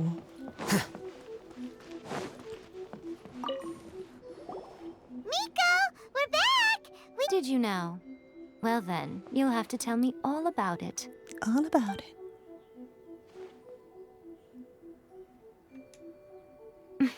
How amusing. The almighty Shogun goes downtown, and suddenly she's like a wide-eyed country girl trying to find her bearings in the big city. What a shame I didn't get to see it for myself. It's fine. She wouldn't mind. Really, she wouldn't. So, from what you were saying, it seems that she has finally begun to comprehend what form eternity should take? That's the most important outcome of this trip. To be honest, I wasn't expecting you'd make such great progress when I lent you the pass permit. Yeah, it seems like she's not gonna force everything to stay the same way anymore. To put it nicely, even deities indulge in wishful thinking. To put it more bluntly, there are things that even the Seven can't do when faced with something even more powerful than themselves. Die Herzen der Menschen? Take a guess. Anyway, it sounds like you had a very pleasant trip and even had the chance to see A's less formal side. Next time you wish to see her, you can come and take the pass permit from me again. She would never admit to it, but she does, in fact, get quite lonely. What? But she said she doesn't need company. Because she is a god.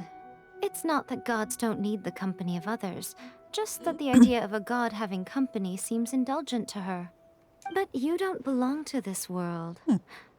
Perhaps you are just the company she needs. She needs. So, nice, abgeschlossen. Oh, hier, perfekt zu 20 Uhr, würde ich sagen, ne? Jetzt können wir nämlich endlich dieses Ausrufezeichen hier wegmachen. Ach, guck mal, jetzt kann ich auch noch einige andere. Ah, sehr gut. Kasua, ja. Ein Legendenschlüssel hier. Ein Legendenschlüssel da. Und, habe ich Kasua zuerst? Ah, nee, komm, ich mach's mal hier in der Reihenfolge. So, was muss ich denn hier jetzt noch machen eigentlich? Kriegerträume wie frisches Frühlingsgras. Habe ich das schon?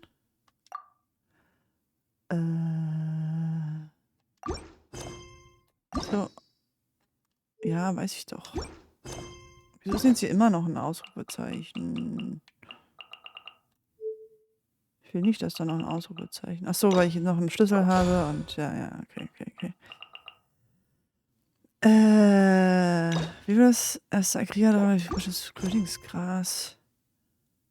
Da. Ach so, okay, das ist hier, wie heißt sie? Kokomis. Genau, okay, dann passt das. Die habe ich jetzt alle aufgedingst. Passt schon. So, und das mache ich dann jetzt nicht mehr heute, aber das mache ich dann als nächstes. Wieso ist jetzt hier noch ein Moin Ryuk? Macht mir jetzt gerade, warum hier noch ein Ausrufezeichen ist?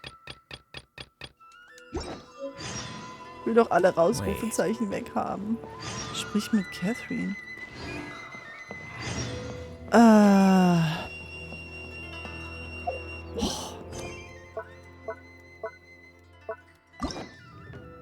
Ja, es gibt noch Ausgänge, ist ja okay, aber ich habe doch keine Schlüssel mehr und ich muss doch sowieso erstmal hier Sachen machen. Achso, die habe ich gar nicht. War das schon immer da? dass man das angucken konnte. Aha. Interessant. Das habe ich noch nie gesehen. Ich habe ja auch erst 300 Stunden gespielt. Oh, okay, ich muss schauen. Vielleicht kann ein Neustart das lösen oder so.